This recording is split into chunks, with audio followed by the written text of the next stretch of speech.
worst possible thing you could say when you walk into a car dealership. I spent 5 years with Mercedes-Benz, 5 with General Motors, and the worst thing a person could say when they walk in is, if you could just get me to this payment, we got a deal. So your loan's probably still like 19, which means you got to pay to get out. You're upside down. It's called negative equity.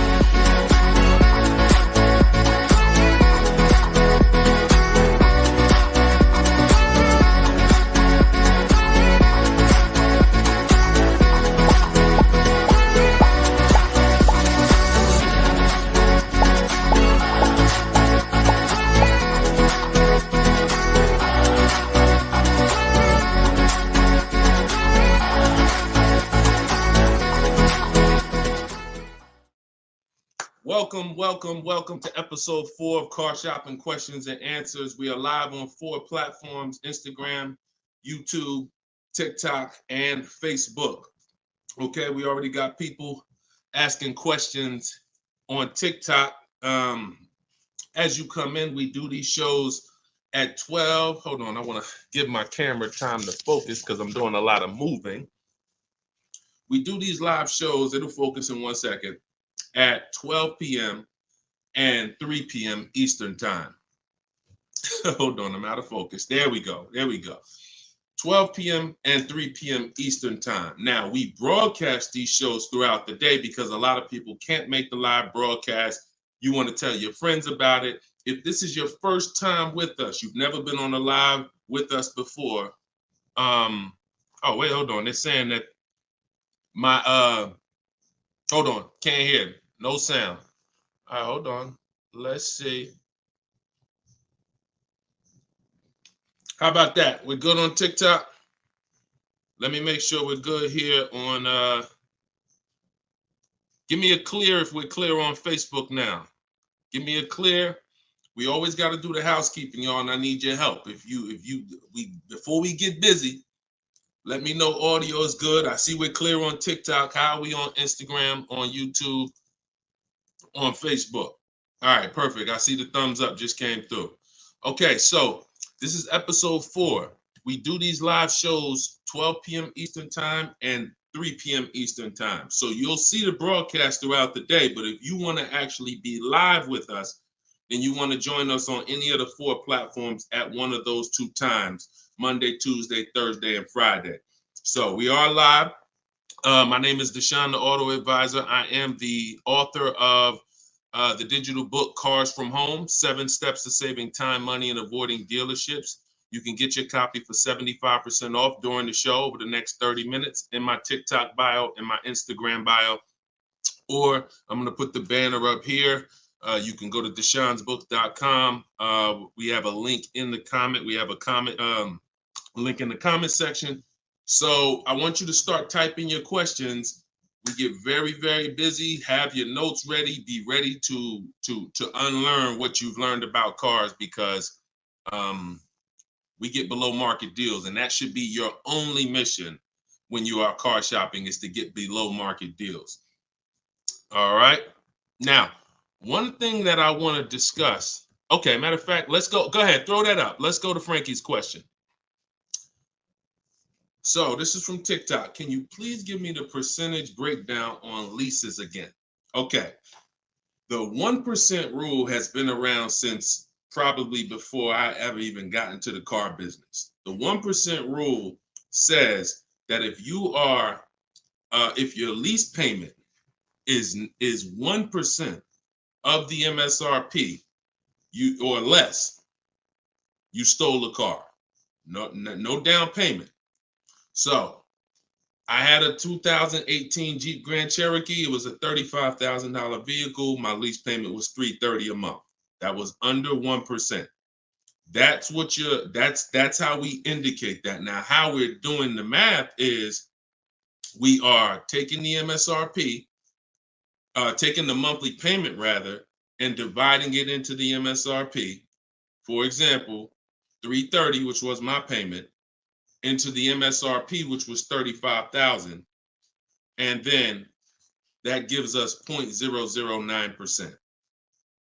0.009%. Good afternoon, Vivian. Good to see you. So That's how you do it. Now you can multiply by 100 if you want to really get the percentage. You multiply by 100 and you'll see 0.94%. So that has been around for a long time. Shout out to the sharers. I see you, Frankie. Thanks for sharing. Please DM me too. I'm still waiting on ideas for what we could do for the people who share the broadcast. I mean it. We want to make sure we are rewarding people who share, tag, people who invite people to the broadcast. So DM me these ideas. Those are the only DMs I'm looking for because we get too many DMs to really respond to them. We get probably 50 to 100 a day. So we can't respond to all DMs, but those are the ones that I'm looking for. Okay, shout out to everybody who shares. Now, that's been around for a long time. That's how you know you stole the car. It's not even a question now that we still need to get offers because like this is Freener right here. This is why you never want to get excited about one offer unless it's the lowest bid. Here's why. Freener, she just got a, hold on, I'm putting it up here on the screen.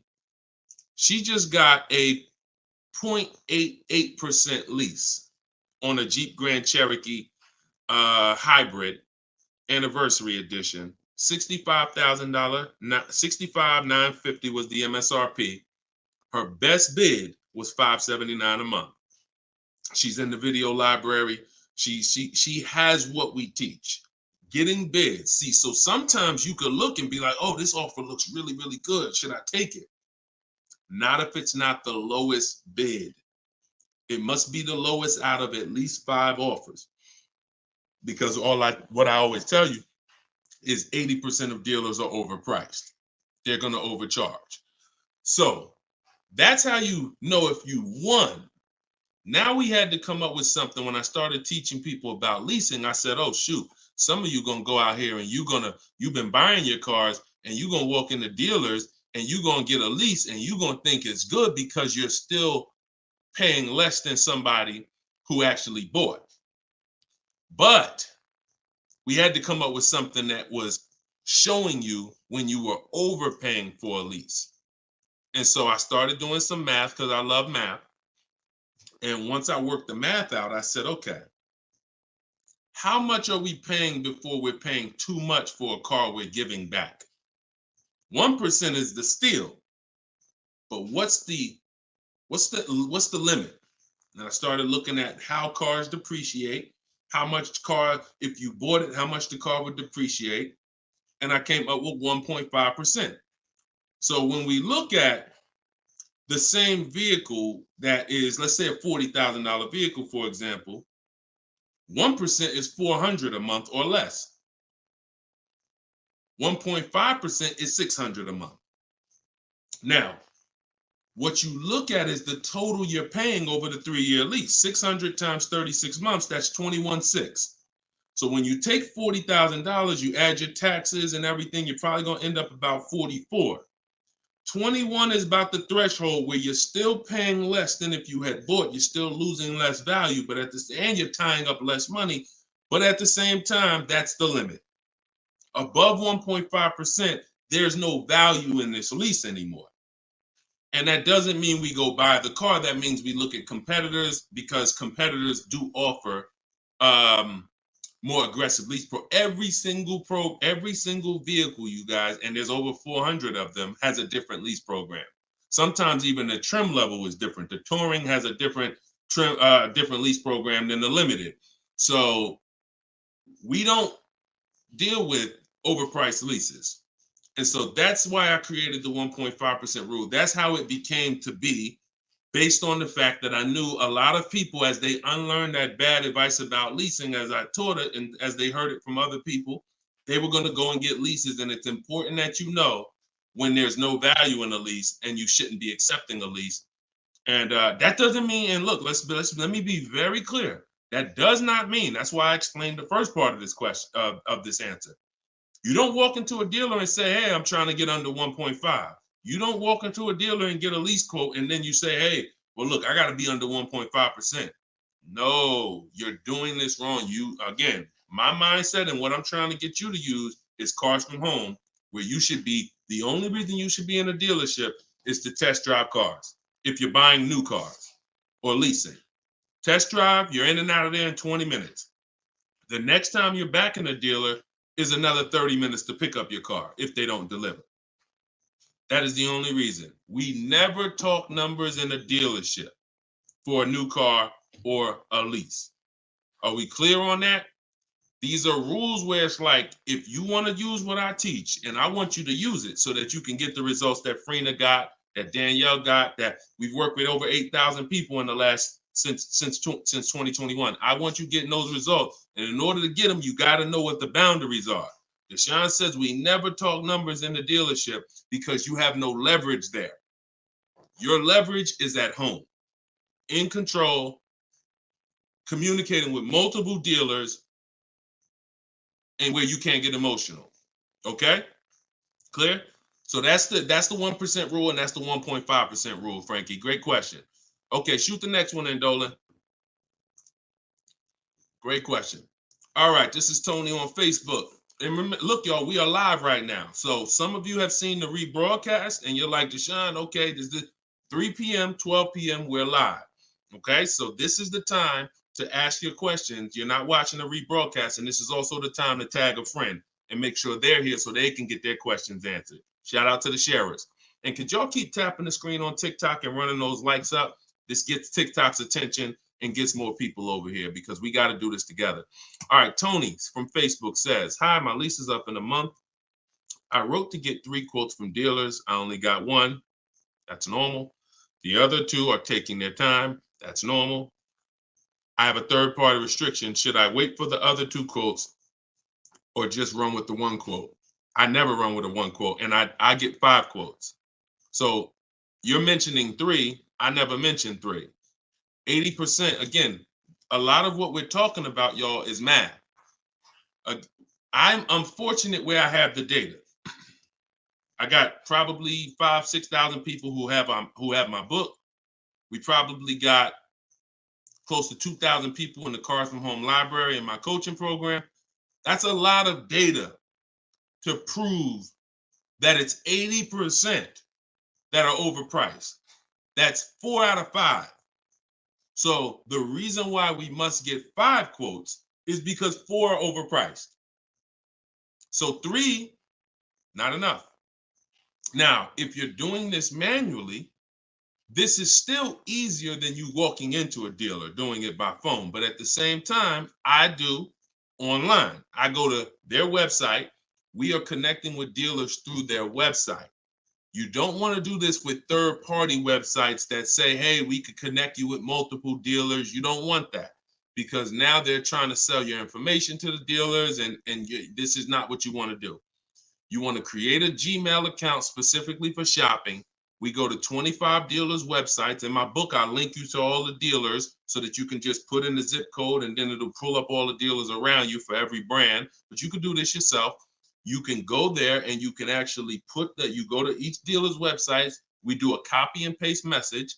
I have a template that I use that the people who follow my stuff use. And the template you need to tell them exactly what you want and what you're open to. Colors wise, this is why we build our car. We always build our car, go to the website, build the car, because we tell them exactly what we want and what we're open to.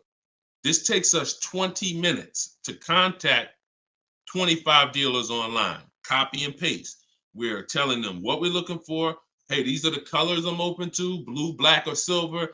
These are the trim levels I'm open to, limited or touring. We're telling them this is these are the package. These are my must-haves. I need the big sunroof. All of that has to go in to it's not that you're not car shopping online. You're just now you're car shopping against people who their job is to make money. And so if you don't have what I'm telling you I've responded to hundreds of internet requests when I work for the dealers. If you're here for the first time, type a 1. If this is your first time ever being on a broadcast with us, type a 1.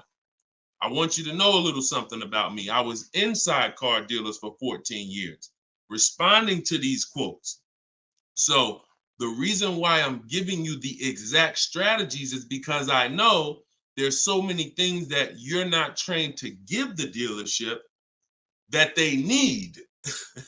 They can't give you a quote without it. They can't shop correctly, without it. Okay, shout out to the first time people. Could everybody type welcome to the first time people? If you've been on here before, type welcome to the first time people. Now, once you give them that information, you're copy and pasting that. Copy, paste, copy, paste, copy, paste. You're doing that with 25 dealers. And then that creates the conversation to see where the dealers are actually coming, where the deals are coming from. But you need to see who has a car first. You need to see who has a car first. So, oh, you're talking about selling the lease. Okay, you're earlier in the process. Understood, Tony. Okay, perfect. No, just talk to another used car manager. And you want to have conversations because one, your car is worth different things to different people. You need at least 3 for that. You're on point. Yes, 3 quotes for your lease buyout. For your old car from 3 different used car managers. And if the 2 are not getting back to you, then just move on to other ones. But be aware, you should be using those values you got online from the online buyers to see if you have equity, because not everyone has equity. The whole purpose of the equity assessment is to make sure you're not leaving any money on the table. That's the purpose. But there's no guarantee. Many people have turned their leases in not knowing that they should have done an equity assessment, and then the dealership sitting on $2,000, $3,000, $4,000, $5,000, $6,000 that they didn't know about. That's what we want to prevent. So if you do those offers and you see you have $3,000, $4,000 in equity, now that's when you bring it here. If you do those offers and you're at a break even or $1,000, then that's not always worth it, because those used car managers are not going to match the highest offer. So be aware of that. But if you have equity there, then yeah, 3 used car managers, that's how you make a move. Okay? Fight for your money. This is your money. If you end up making $1,500 out the deal even, and it took you 2 hours, where do you make $750 an hour at? $750 an hour. So this is your money. And if you don't fight for your money, someone else will definitely cash the check. All right? Tyler said, send the next one in. Tyler said, F&I director here in Houston of 2 large stores. Your content is great. I appreciate you, Tyler. This is the 20% right here. See, the 20% can always admit when we're doing something to help the market. The 80% will come on here and be like, oh man, this guy couldn't make it in the car business. Now he's teaching. All right, go ahead. Shoot the next one up, Dolan. This one's from Facebook. What's up, John? Instagram, y'all not typing enough questions. And Instagram, just so you know, the easiest platform to share on is Instagram, because you hit that little arrow, it looks like a paper plane, and it'll let you go down your Instagram friend list and send this broadcast out to probably 10, 15, 20 people. Okay? Don't cheat your friends. All right? Shout out to the sharers. John from Facebook says, is it hard to purchase with a charge-off on credit 3 years old? So everyone who has credit issues should be following Shonda Martin. She's on all the platforms, Road to 750 plus. And you should be working on getting your credit to the point where you can qualify for the best programs. And you don't need an 800 credit score to qualify for the best programs. You usually need close to 680, 690 will usually qualify you for most tier 1 leases. Now there are some cars that have super tier where you tier A1 plus, but that's not most leases. That's not your standard everyday cars that most of us are leasing or buying. So the question is, the answer is, if you don't need a car, then you should be working on your credit. If you need a car, then there's nothing you can do. You need to make a move. And so I recommend a company like Limbuzz. We're always going to give the dealer a chance to match or beat our offer. So whoever we end up buying our car from, some of you have been taught never let the dealer participate. That's costing you money, because the dealer has 7, 10, 12 banks on their end. Now, if they're trying to beat and earn your business, now that's a winning position. See, check this out. When you have a finance manager who's saying this about you, what's the highest interest rate you think they'll pay? What's the highest payment you think they'll pay? That's a bad position to be in. That only happens when you have no leverage, you haven't shopped, you haven't come in with an offer, and now they're trying to see the highest interest rate that you'll pay.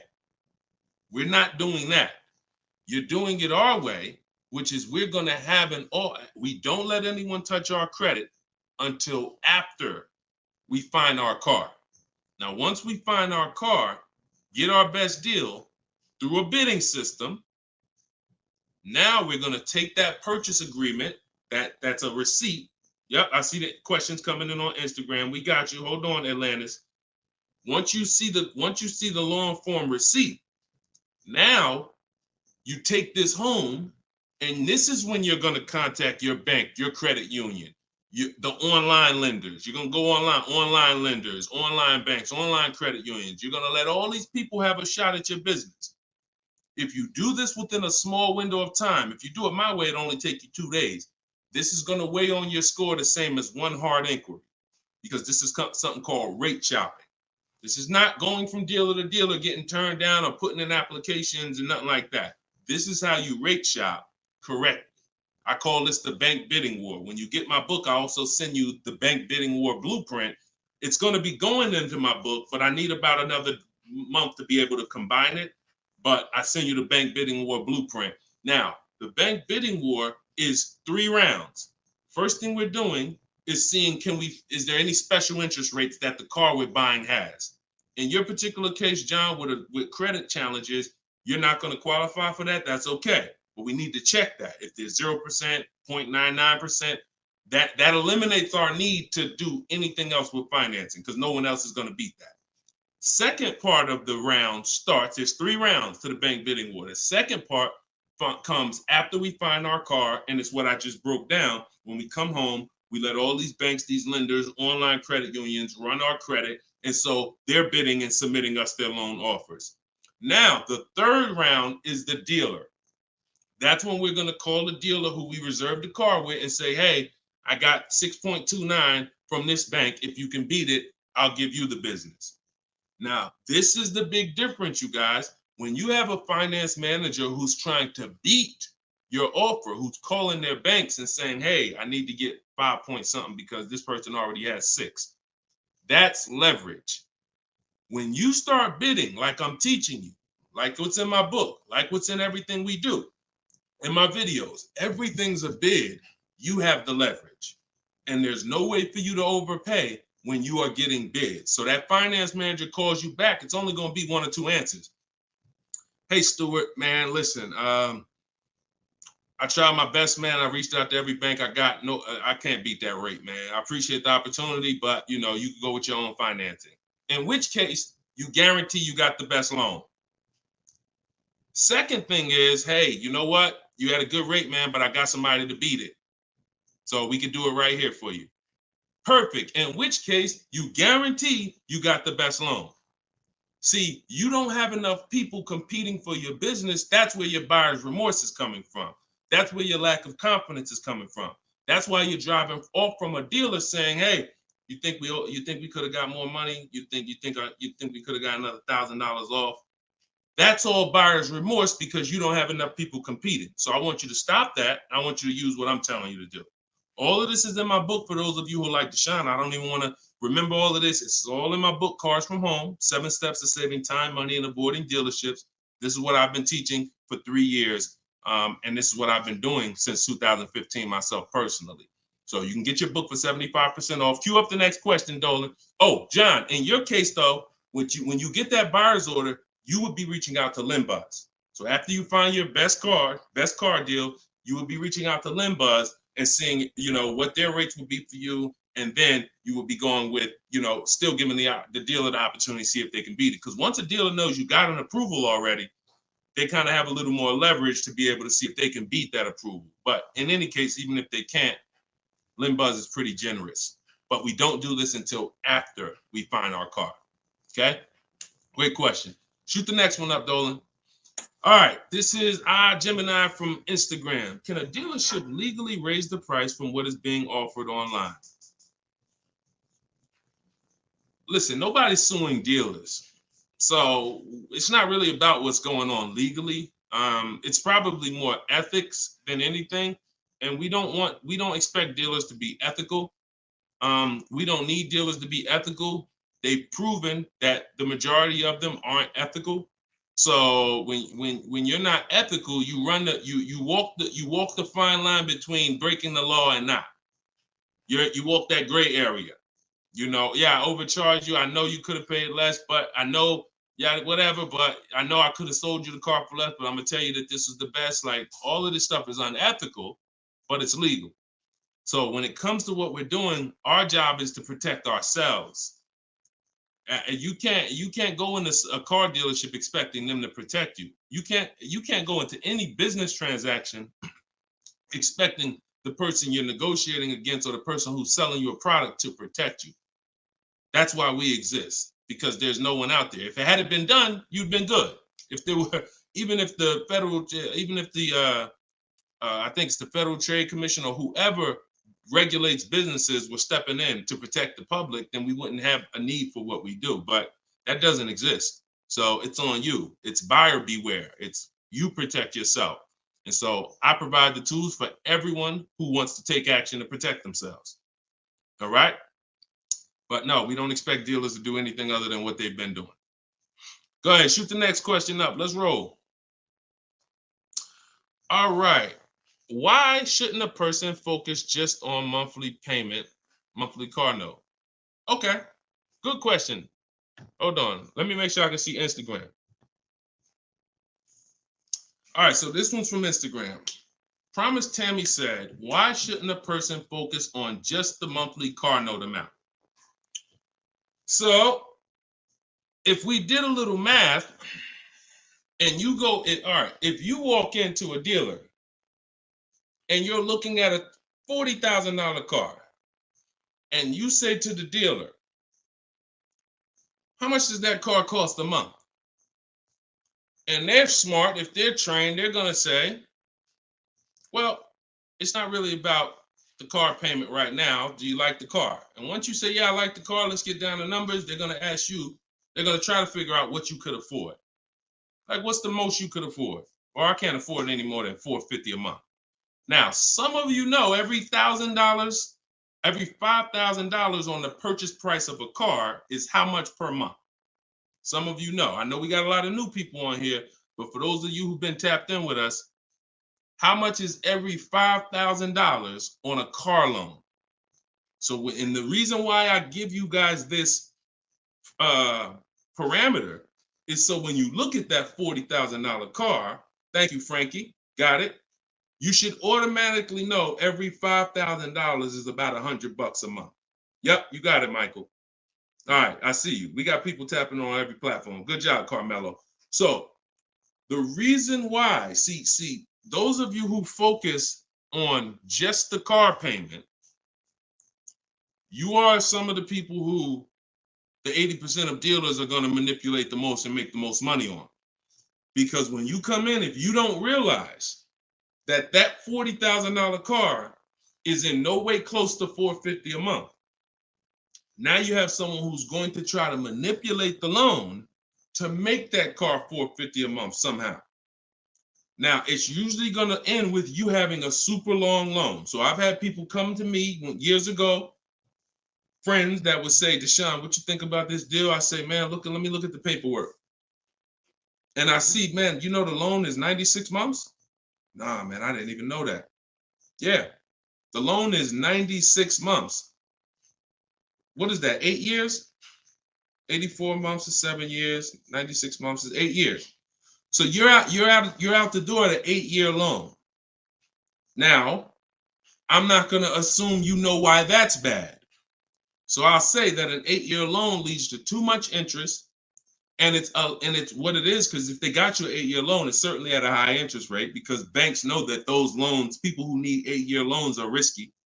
People who need 8-year loan, they got to protect themselves because typically the car may have problems in the long run. When you go down, see the whole point with a shorter loan, 5-6 years. Some people want to be conservative. You take 4 years, but you want that car paid off by the time maintenance comes, by the time repairs start being needed, because cars need repairs every now and then. So you want the car paid off. They know that if we give this person an 8-year loan, typically they're probably gonna have issues around year 7, year 6, even depending on the age of the car. So the length of loan, I teach something called the rule of 72 and the 10th birthday. I will not in any way co-sign anyone getting a loan longer than 72 months, which is 6 years, because we don't have, see, what's the longest loan, a mortgage that any of you would take? Let's keep a real fast dialogue going. All of this is to really answer the question that Tammy's asking, which a lot of other people have. So we need to indicate why this makes a difference. The longest mortgage most of you are going to take is 30 years. Mortgage. There are 40-year mortgages available. There's 50-year mortgages available. No one on here said, yo, I do a 50-year mortgage. Why? Because we already know inherently anything longer than 30, that means we can't afford this house. That means we're looking at the wrong house. So we had to make sure we created boundaries so that you understand, okay, if I got to take a loan longer than 6 years on a car, that's telling me I can't afford the car. So once I get my best price, I should already be able to afford that car with a 6-year loan or less. And I combine that with the 10th birthday. So when you look at your car, you should have your car paid off by the 10th birthday. You're taking a lot of risk if you got a loan on the car past its 10th birthday. A lot of the times I was in a dealership, people came in with problems, big repairs, and they still had car payments. Car's 10 years old, 11 years old, and they still got car payments. You could run the risk of being in trouble because that car could be in the shop. Some of you have experienced this. Car's in the shop, and you still got a monthly payment due every month. Now, this is disaster, and that's what we're trying to prevent. That's why we don't focus on the monthly payment. When we're purchasing a car, we are only focused on the price of the car. We need to, before we even think about monthly payment, how about this? We need to make sure we're getting the car for the lowest price possible. Because some people go in and like, hey, the car's 40 grand. Well, what if another dealer will sell it to me for 35? Once I get the lowest price, then I'm concerned with what my monthly payment is going to be. So there's steps to this. But yeah, don't focus on monthly payment and just stay committed to what we're teaching, and you'll learn and you'll see why, even more information of why that's bad. But we want you to understand the numbers, okay? Typically, you focus on monthly payments, you don't quite understand the numbers, but you will. All right, this one's from TikTok. Can you give us some tips about co-signing? Ooh, I have a very, very, very strict rule when it comes to co-signing. Now, some people, you're not going to like this. Some people will tell you this is bad advice. It's just my opinion. I've seen tons of horror stories. I've seen people walk into the dealership. I've seen young people who will co-sign, who will use up people's credit, co-signing, and just burn them, because no one cares about, if you don't care about your own credit, you certainly don't care about someone else's in a lot of cases. So, but I do have some rules, because sometimes it's going to make sense.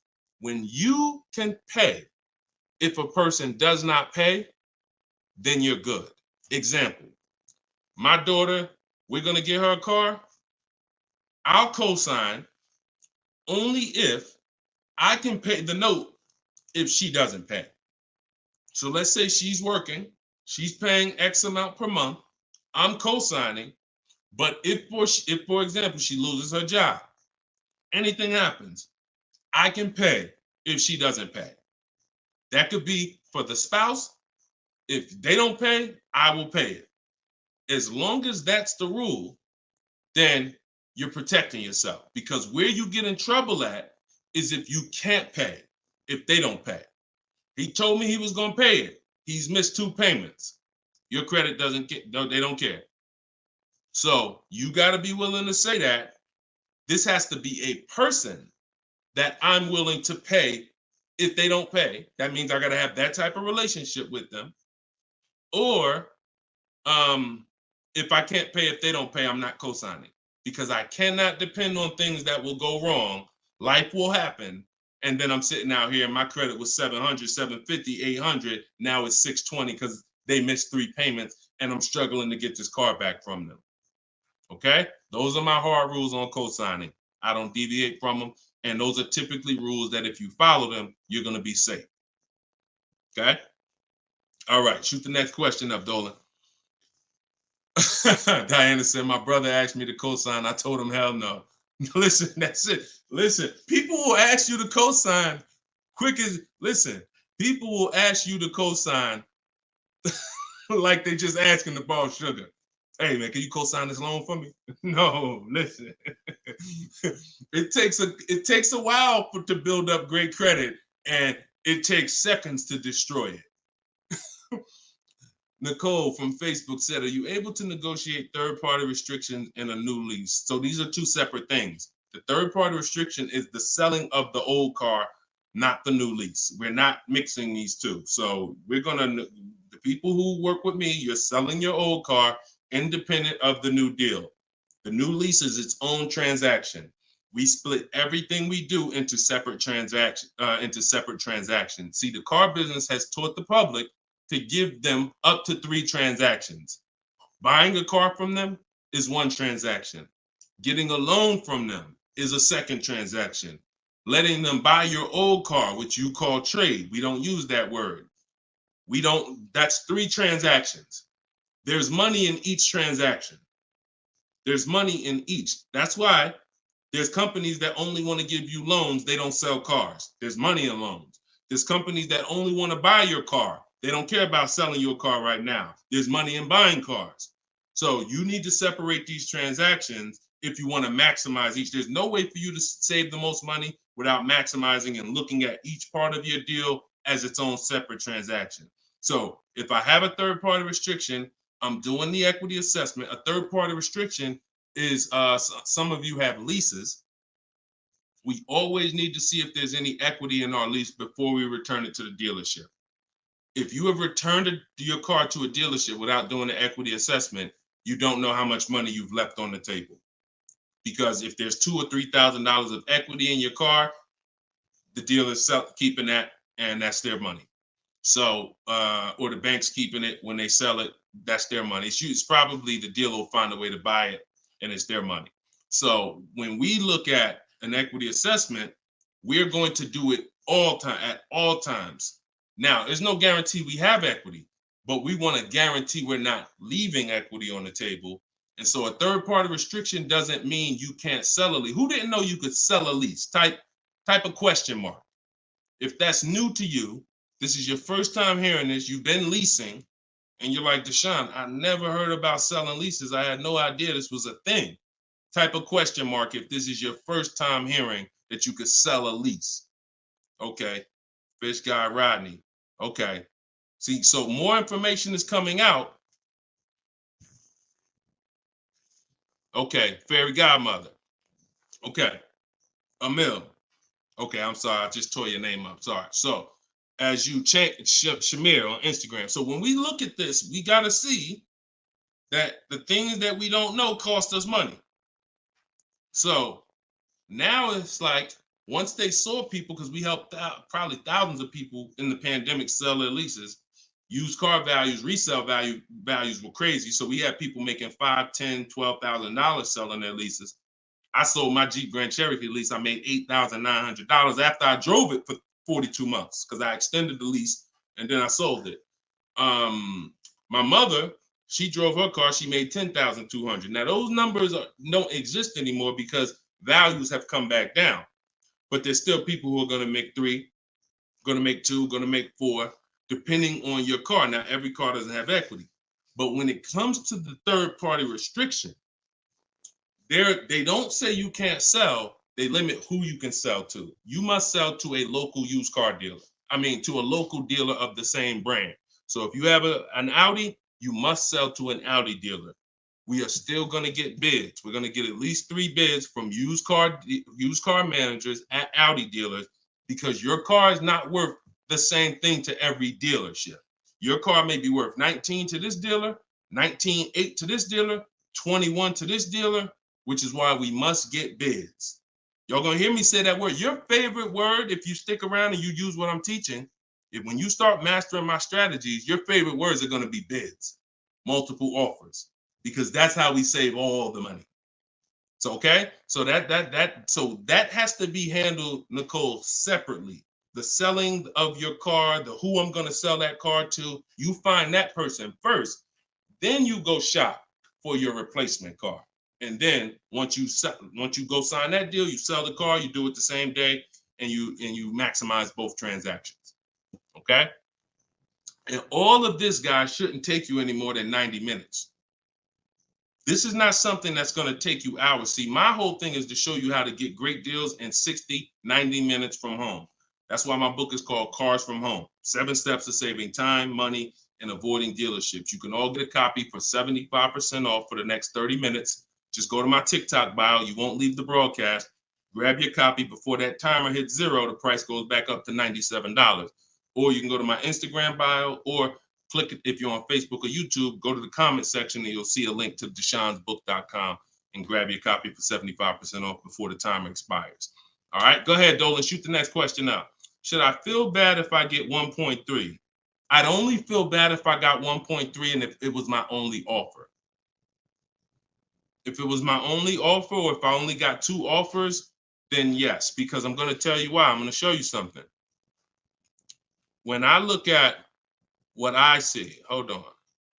Okay, hold on. We saw Freener. Some of you saw Freener. That's 0.88. That's just ridiculous. 0.88. But look, Charles, he gets a Palisade.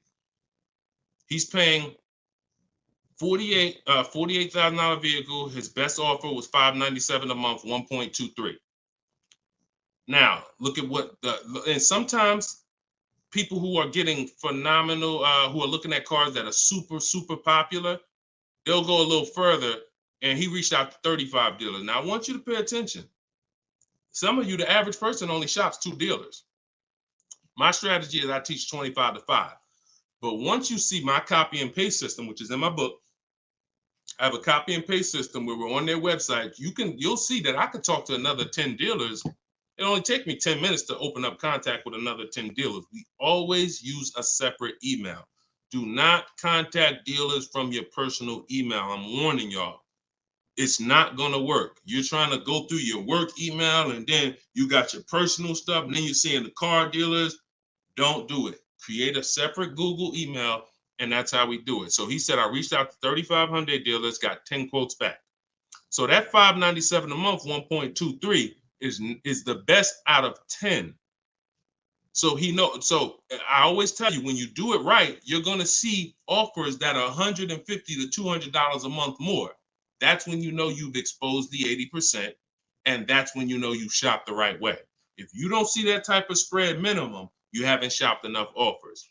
So that's the only time I would feel bad, GKA, is if I didn't get at least 5 quotes, because I don't know if 1.3 was the best.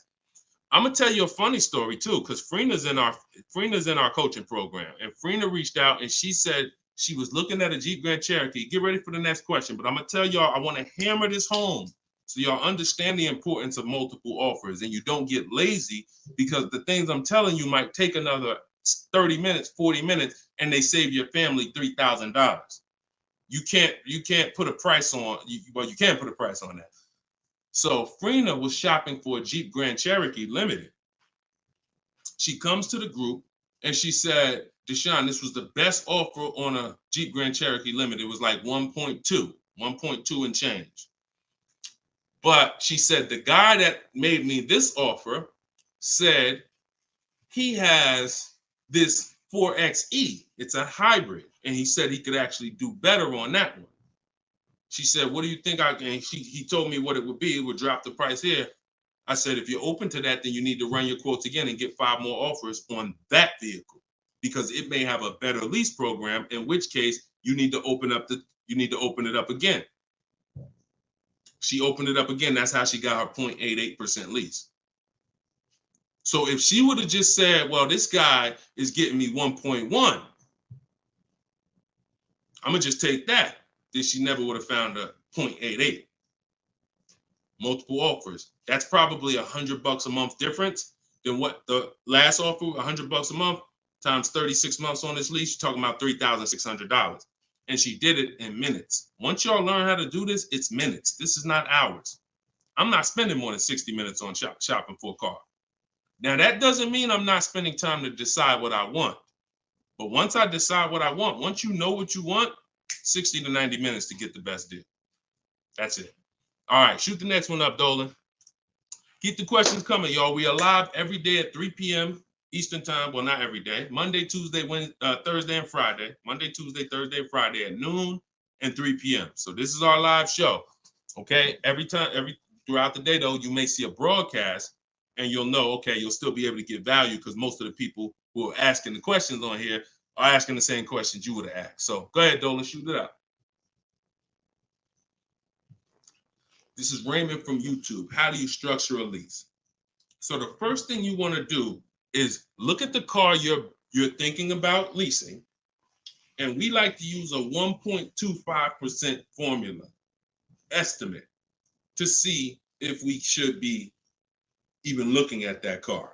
Okay. So if I'm looking at a car that's $40,000, I'm doing a 1.25% estimate. I'm multiplying it by 0.0125. And then I'm going to see, 40,000. I'm multiplying that by 0.0125, and that comes out to 500.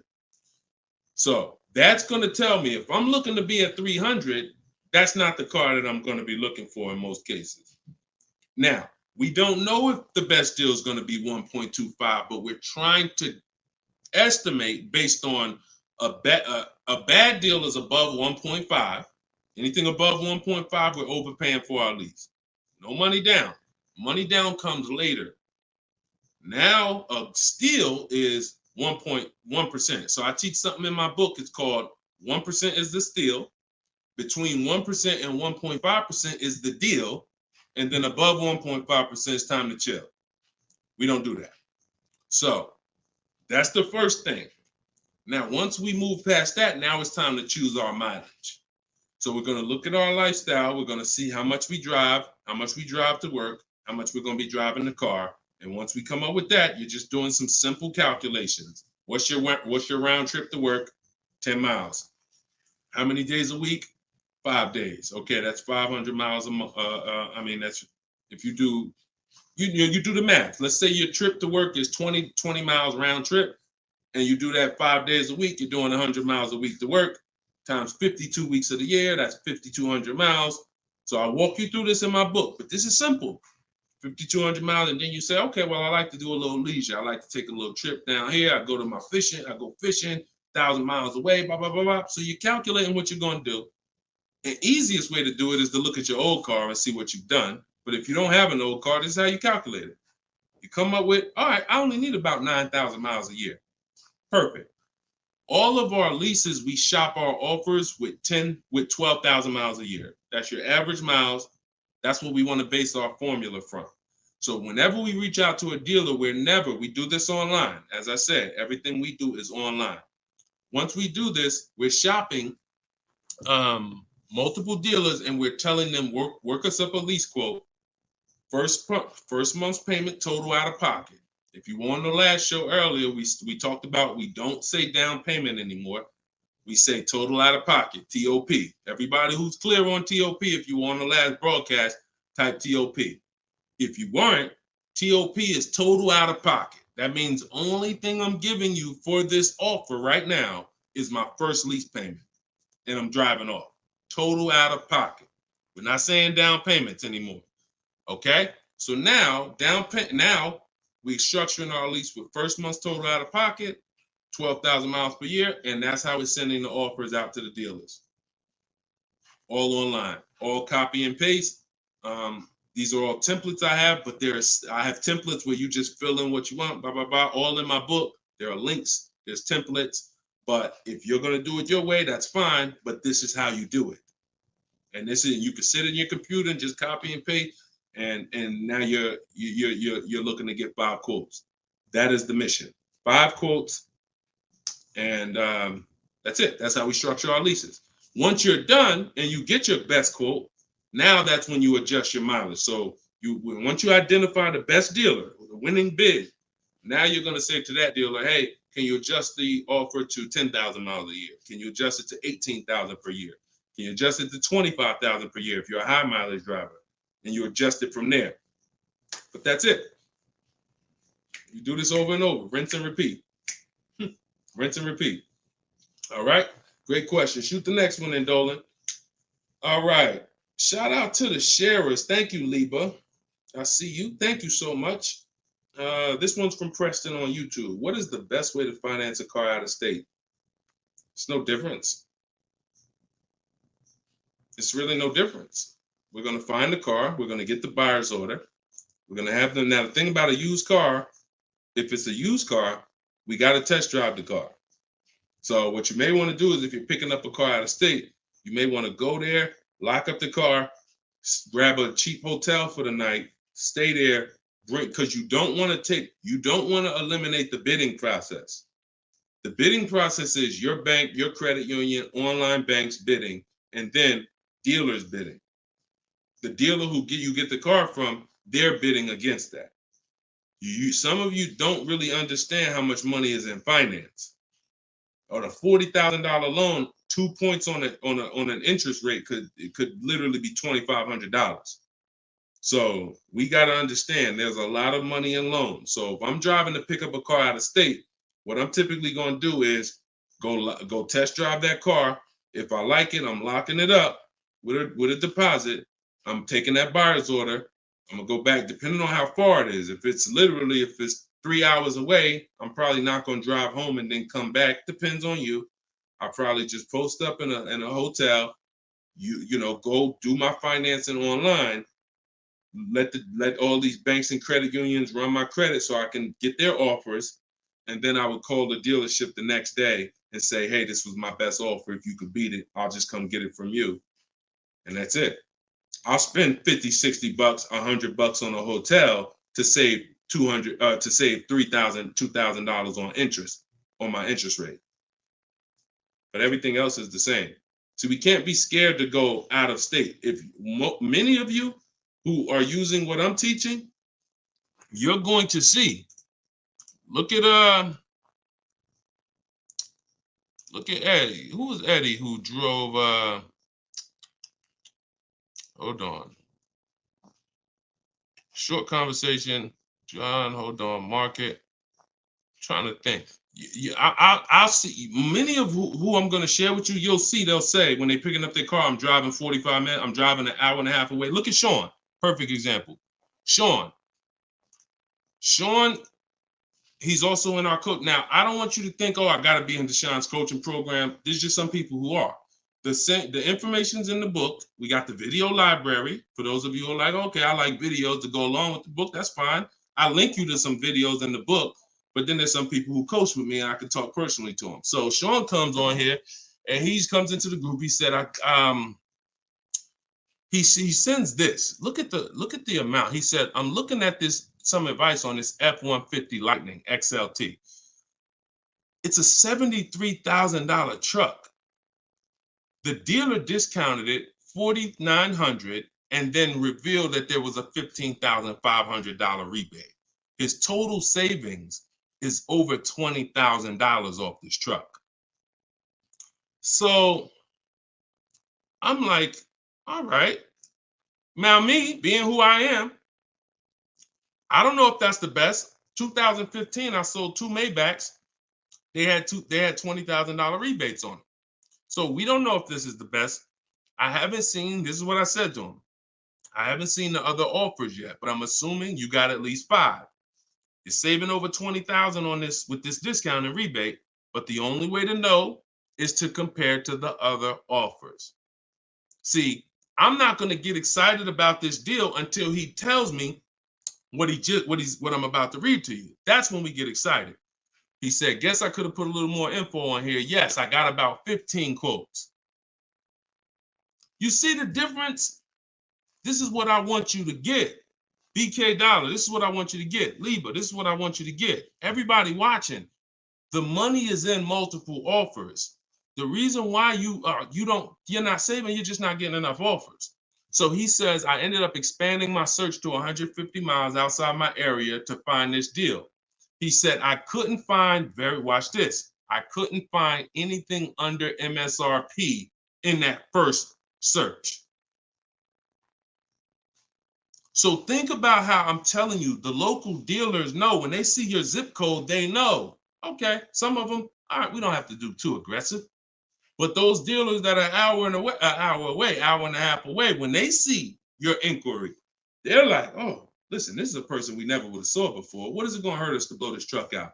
And we take a deal from one of our competitors' markets. We'd love to see our license plate frame over in their market. That's how we win. So he ends up saving over $20,000, and he doesn't mind driving 150 miles to go get that truck. Why? Because every mile he drives is dollars he's picking up. We clear on that?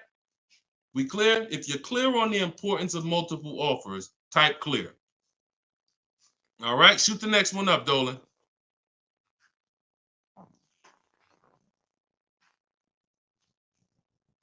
Okay, this one's from Instagram. Atlanta's Black Gabriel. I think it's Gabriel, my fault. So, in the market for a new Chevy or used Chevy Malibu, what's the best route, leasing or financing? How many years are you keeping the car? If the answer is 8, then you should be buying. If it's at least 8, see, I teach something. My book is called Cars from Home, 7 Steps to Save Time, Money, and Avoid Dealerships.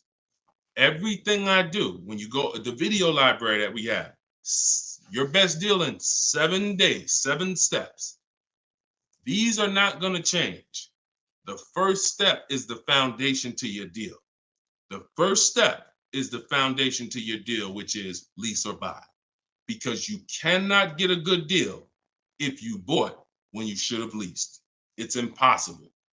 Because the amount of money you're going to pay on the purchase is going to be too much if you buy brand new. And if you buy pre-owned, it's going to be about the same amount you'll pay.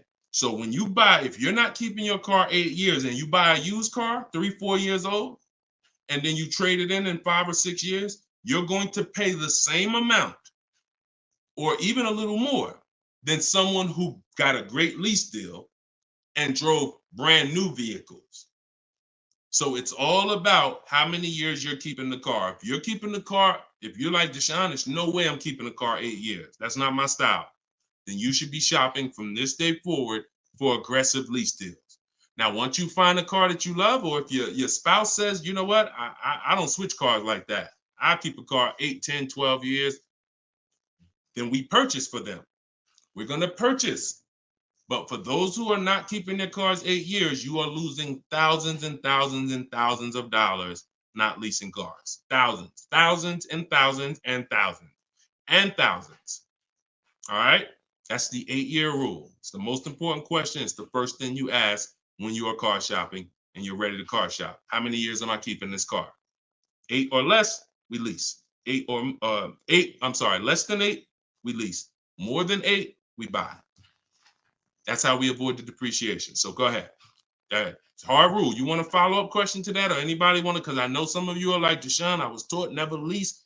Whatever. You want to follow up to that question? That's perfectly fine. But that's the rule. And it's the rule based on money. I've seen thousands of scenarios, and I spend years and all my time shouting from the hills so people could understand how much money they're losing by not getting good lease deals or not leasing at all. Okay, go ahead, shoot the next one up, Dolan. Okay, this one's from TikTok. All right, Peyton. Do dealerships finance used cars too? Yeah, sure. Absolutely. But we don't finance, dealers are our last offer for financing, never our first. So what you should do is you should go watch the replay from earlier, episode 3. This is episode 4 of Car Shopping Questions and Answers. We do these lives Monday, Tuesday, Thursday, and Friday, 12 p.m. Eastern time and 3 p.m. Eastern time. For those of you who are like, because I want you to be able to tell your friends. Today, some of you are going to run into people who are car shopping. You need to be telling them, hey, you got to check this guy, Deshone the Auto Advisor. He does this show, live show, 12 o'clock, 3 o'clock, Monday, Tuesday, Thursday, and Friday. But you want to watch episode 3 where we went into detail about how we don't finance. In fact, earlier, I think we talked about it early on this episode. Your financing should be independent from the dealer. The dealer should be your last offer for financing. Because what you're asking for, that's 2 transactions. You're giving them 2 transactions of business. You're giving them the purchase of a car, and then you're giving them the selling you of your loan. So what we do is we separate these transactions and we get bids for each. So the only way I'm dealing with a dealer, the only way you're going to be dealing with a dealer is if they've won the bid, which means if I'm looking for a used car, you won the bid out of all the used cars. Like, all right, give you an example. This is Vincent. Vincent got a 3-year-old Lincoln Corsair, premium trim level, under 45,000 miles, clean Carfax, inspection, all from the comfort of home. I'm reading what he put in our group. He was targeting to find a discount of 30 to 35% from the MSRP. This is something that no one is teaching you guys about what you need when you're purchasing a used car. If you're going to be purchasing a used car in the future or your next car, or if you bought a used car in the past, type the letter U. Type the letter U. If you're going to be purchasing a used car, or if you have purchased a used car in the past, I'm about to give you something that you have never heard before, but it is no way for you to know you got a great deal until you start talking the way Brandon talks here. You notice he said 30, he was targeting to find something 30 to 35% from the MSRP. In order for us to know, I see you, Shelby. I see you, Emma. I see you, Katarina. I see you, Raymond. Okay, perfect. Atlanta's Black Gay. All right, a lot of people. Okay, so when you are shopping for a used car, let me tell you a story, give you an example, all right? So I was shopping for my pre-owned Infiniti truck 3 months, a little over a year ago.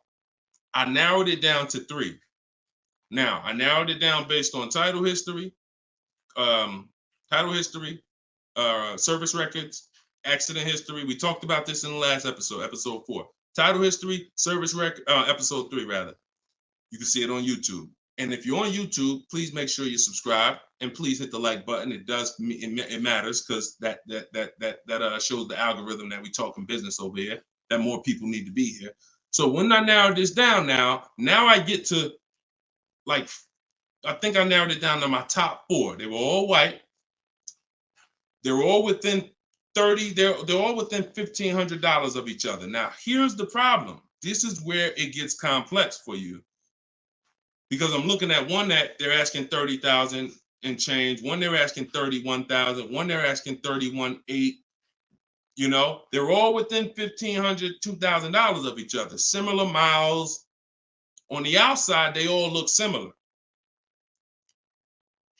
Without knowing, I created something called the true value percentage. What is the true value percentage? It's not what the website says is a good deal. It's the percentage off of what the vehicle was when it was brand new. So I pulled the window sticker for each of these vehicles. I pulled the window sticker, and what do I see? Now, I teach you how to do this in my book. I teach you this entire process, but I'm walking you through it. Exactly. I pull the window sticker. You can get it from Carfax, depending on if Carfax has a deal with that manufacturer. Carfax has window stickers. Now, what do I see? One car is 46,000 when it was brand new. Now they're asking 31 and change. Okay. One car is 48 when it was brand new. They're asking 31 and change. One car was 52 and one car was 54.5.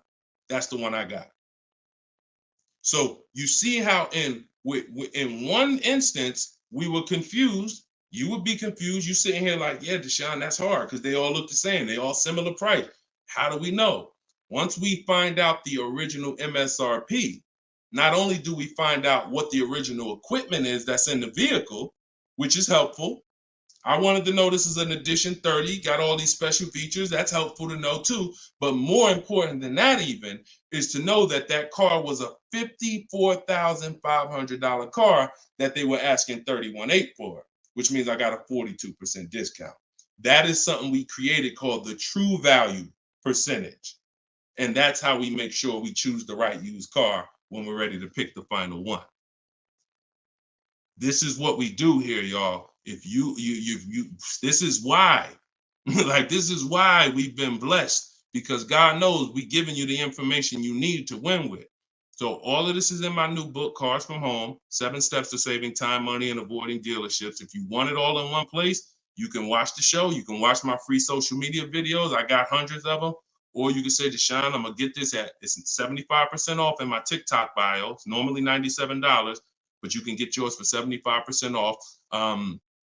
And you can get in my Instagram bio, or if you're on Facebook or YouTube, click the comment section and click that button that says Deshone's book and get you 75% off for 30 minutes. After 30 minutes, price goes back to $97. So, all right, but that's the true value percentage. And that these are the things that we never buy a used car ever without looking at the true value percentage. So when you saw what he said when he bought that Lincoln, as he was targeting to get something 30 to 35% off MSRP, and he ended up getting one for 43%.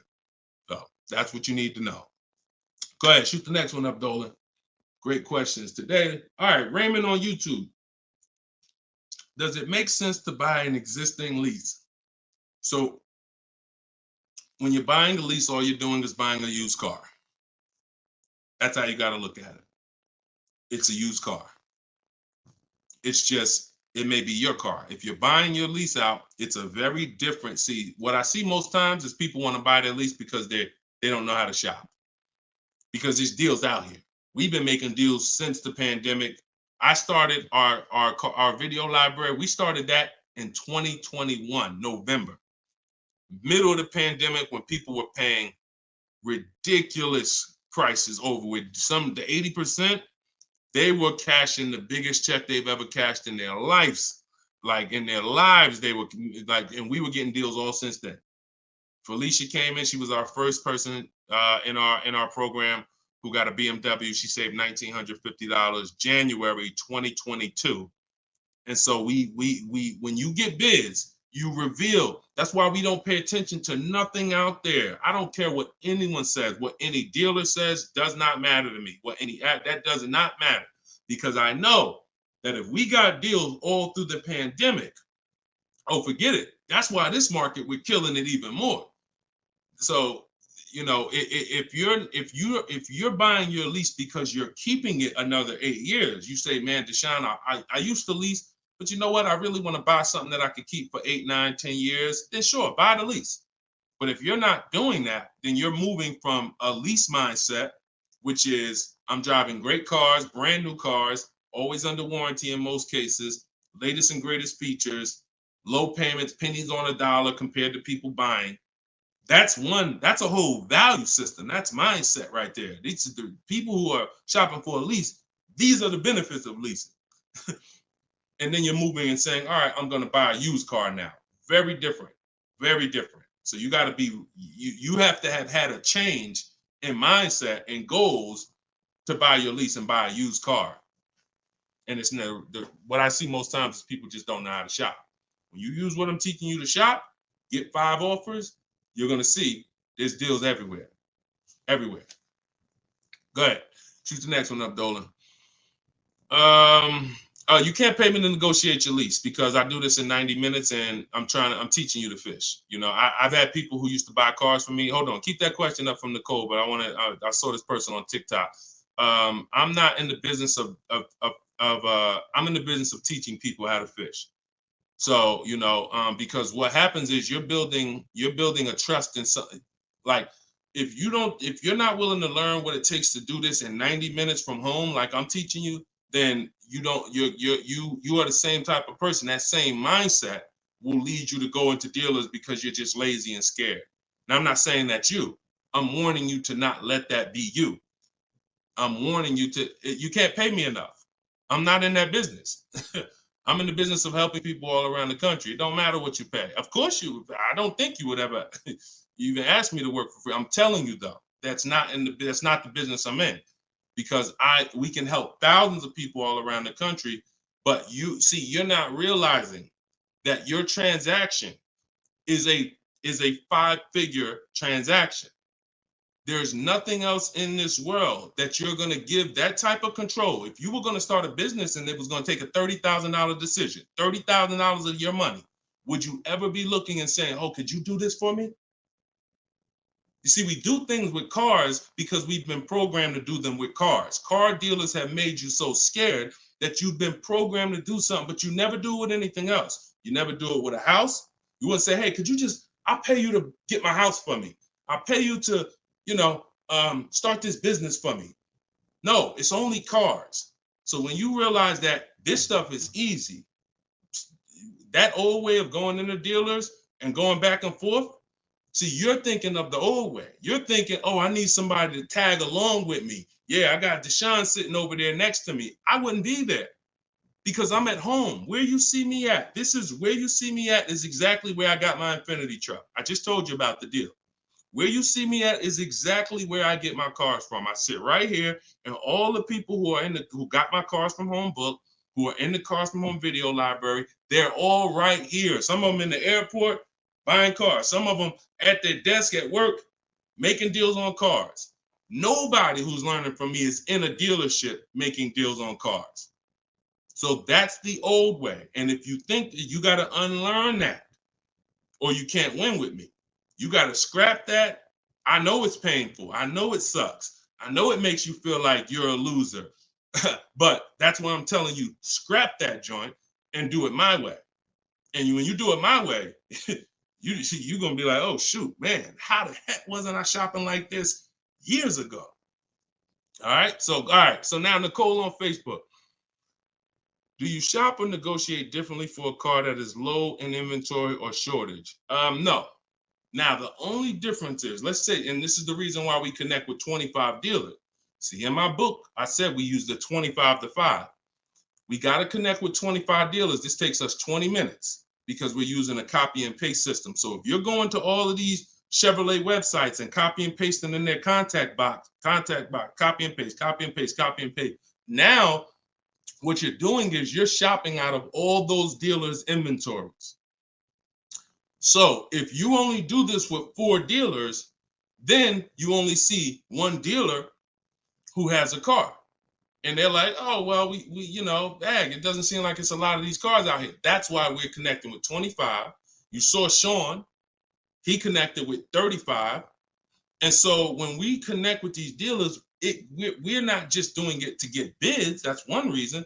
But we also know out of all these 25 dealers, probably 10 of them have a car that matches what I would want. And then I'm going to give 5 to 7 offers. So now let's just say we're at a mid period where the 2024s are sold out and the 2025 hasn't come in yet. Now what's going to happen is all of those dealers out of the 25, maybe 2 of them have a car, and they're going to tell you, you know what, you really need to order it. That's not because it's a low inventory. That's because you're usually in between model years, and the old one has sold out, and the new ones they're waiting for it to come in. But it doesn't change the way we shop. And sometimes we will order. If I'm purchasing, I'm more likely to order because I'll get bids, and then I'll take the car. But if I'm leasing, we're less likely to order because we don't know what the lease program is going to be. See, I could get a dealer that discounts the car for me $3,000. We had a person in our group, and they were getting a new BMW X4, the X4M, like the performance edition. We had a dealer, their best bid, the dealer was taking off $3,000 off MSRP. So, but the lease program is what we didn't know. And once the car came and they put the lease program on it, we saw that it was over 1.5%.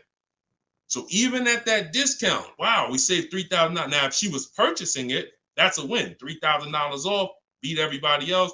So I don't mind ordering if I'm purchasing. But on a lease, I'm less likely to order because I don't know what the lease program is going to be until the car gets here. Okay, but yeah, that the process doesn't change. It just we have little caveats based on on low inventory. Okay, process is the same. Nothing changes our 7-step process. Nothing. All right, go ahead, Dolan. Shoot the next one up. All right, great questions today. We got Jermaine, Facebook. So how do you transition out of a finance into a lease? Instagram, y'all not asking a lot of questions. All right, hold on. Get blooming chosen one. All right, hold on. All right, Jermaine from Facebook says, how do you transition out of a finance to a lease? All right, perfect. So now what I like about this question, Jermaine, is you've already answered the most important question, which is how many years am I keeping the next car? That's step one in our 7-step system. You've already answered that because you've determined I should be leasing. Now the next step is equity assessment. Equity assessment. Call the bank. You don't have to worry about third-party restrictions or nothing because you're not leasing. I mean, you're not coming out of a lease, rather. So you're going to call your bank, get your payoff. You're going to take 20 minutes, go on CarMax, Driveway, Carvana, Kelly's Blue Book Instant Cash Offer, AutoNation Sell My Car, Car Guru Sell My Car. Get those 6 offers. That's going to tell you if you have equity, break even, or if you have negative equity. That's your next step. Don't do anything else until you do that. Okay? See, we always have to account for our current asset before we start moving forward. What happens if he has $3,000 in equity? That means he has $3,000. He could either apply towards his next deal, or he could put that money in his bank account and, maybe he leases the next car with no money out of pocket. So equity assessment always comes even before we budget, before we plan our mileage, before we do anything. Equity assessment is what we do. All right.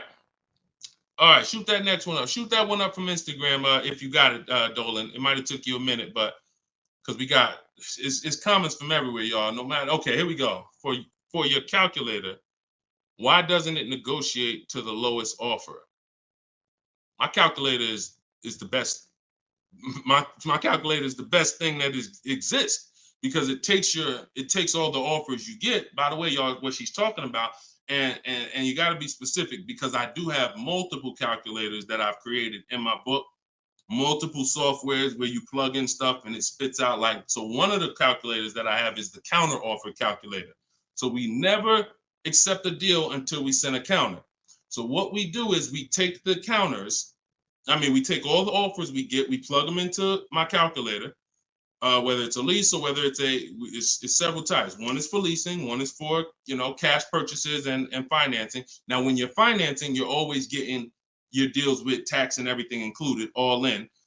So what it does is it takes all the offers, you plug them in, and then it spits out which one is the best, and it counters everyone based on the best offer. So let's just say a dealer says, I'm gonna do a 1.1% lease, and then this dealer says 1.2. This dealer says 1.3, 1.5. It's not countering all the high offers based on their high offers. It's countering all the offers based on the lowest offer. Because if the 1.1% lease was presented to us, that means any of the dealer could have did it. So now we're calling out the 80% and letting them know that if this dealer offered me 1.1%, then you all could have done it too. You're just choosing not to do it, in which case that's what the 80% do. So we counter every single one. We even counter the lowest one. And some people in the group will say, Deshone, man, this dealer is the lowest, man. Should I be countering them for another $50 less? I say you must counter. Because you don't know if there's another $10, $50, $20. If you don't counter until a person tells you there's no more room, even if they're the lowest, that's not the best deal. So sometimes you counter the lowest offer, and the lowest offer will be like, listen, man, I gave you my best shot. I got nothing else. We know they're telling the truth because we got 4 or 5 other offers that are much higher than that. Sometimes they'll be like, listen, I can't do that $50. I'll get you another $10. That's the best I got. We know they're telling the truth because all the other offers are a whole lot higher. So that's the way the counter offer calculator works. It's gold. It's gold. So all right, we had an hour and 19 minutes. We try to keep these broadcasts about an hour and 15. Every now and then we go a little over, but listen, y'all, we are live Monday, Tuesday, Thursday, and Friday, 12 p.m. Mark your calendars, 12 p.m. Eastern time, 3 p.m. Eastern time. I'm hoping to, in the next couple of days, have a link in my bios so that people will be able to actually go to our calendar, put a reminder, but you know it. 12 p.m. Eastern time, 3 p.m. Eastern time, Monday, Tuesday, Thursday, and Friday. And this whole broadcast is sponsored by, if you just jumped on, I'm the creator, I'm the author of the book, the digital book, Cars from Home, 7 Steps to Saving Time, Money, and Avoiding Dealerships. You can get it for 75% off. It's normally $97, but as long as you get there before the timer hits 0, you can get it for $24 in my TikTok bio, in my Instagram bio, or you could go to deshonesbook.com in the comment section on YouTube or Facebook. Get your copy for 75% off. I'm also the creator of the Cars from Home video library, and I've coached over probably 1,500 people now since 2021. So we've been doing this. Everything I'm teaching you is proven. And I'm going to tell you, just like I tell my coaching students, when you get my book, see, I don't do questions and answers for my book, y'all. See, there's people who DM me. First of all, I don't even see DMs. The reason why I can't do question and answers because there's no other author that does it. So I make myself available probably more than anybody. But when you buy the book, trust the process. If you don't see me say do it, don't do it. Do everything I say do. I tell everybody, even if they're in my coaching programs, you must trust the process that I'm giving you, and you got to unlearn your old process. Don't even think about your old process. Use my process, and I'll lead you to where you want to be at. Guaranteed. All right, so get your copy. I will see y'all all on the next broadcast. Tell your friends. Welcome to the new followers. Welcome to the new subscribers on YouTube. I appreciate y'all. We'll be back for episode 5. God bless you.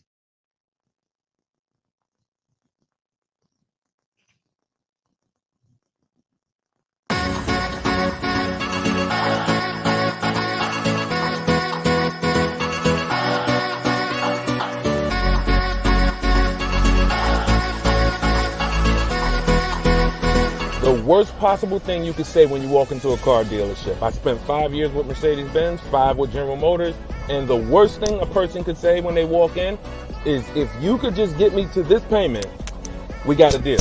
So your loan's probably still like 19, which means you got to pay to get out. You're upside down. It's called negative equity.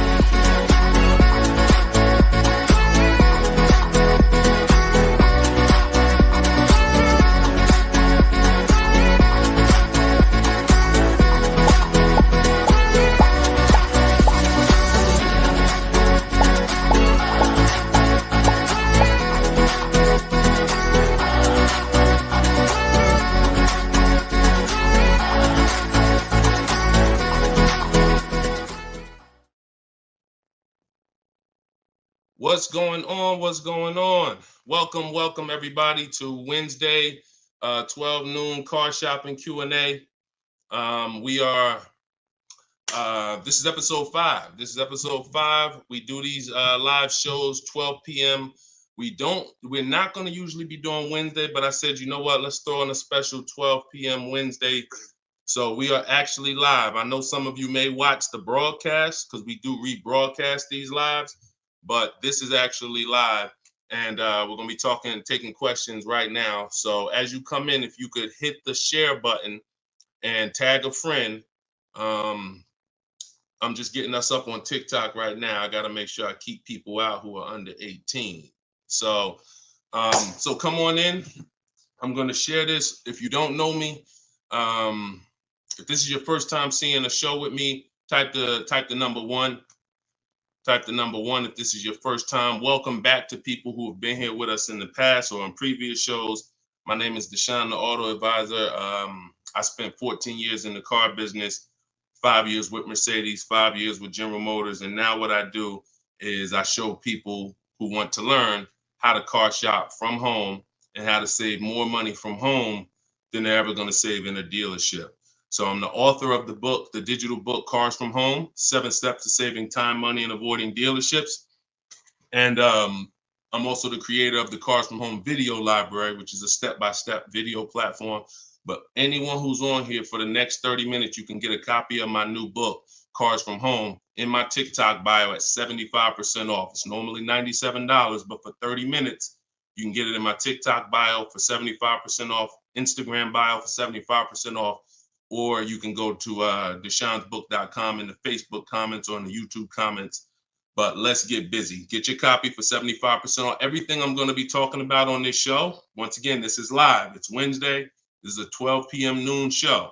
So for those of you who may have seen the broadcast, this is actually live, so we can start typing our questions in. And my man Dolan's going to pull those questions in as you guys type them. And we're pulling questions from TikTok. We're pulling questions from Instagram. Shout out to TikTok. Y'all can start typing your car shopping questions, and let's get busy. What's up, Mike? What's up, Fancy Girl? What's going on, Crows fam? I see you back. Good to see you.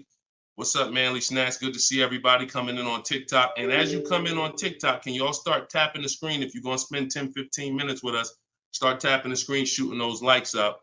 And then my man Dolan is going to bring in the first question when y'all type it. So Instagram, make sure y'all typing. Sometimes Facebook and YouTube, we notice y'all are a little slow. We need y'all to get a little faster because TikTok always types their questions fast and Instagram usually types their questions fast. But Facebook, y'all got to get a little faster with y'all questions. So we know that y'all going to step up today and start getting your questions in.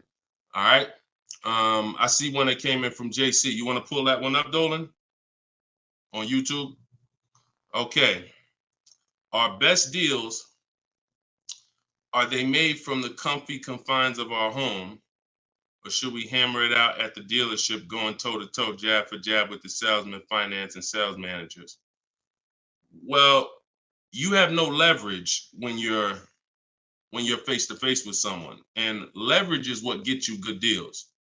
Leverage is what, oh, we up to 500 likes on TikTok already. Shout out to y'all. Keep tapping the screen. Appreciate y'all. And tag a friend. Everybody bring your friends over. They need this just as much as you do.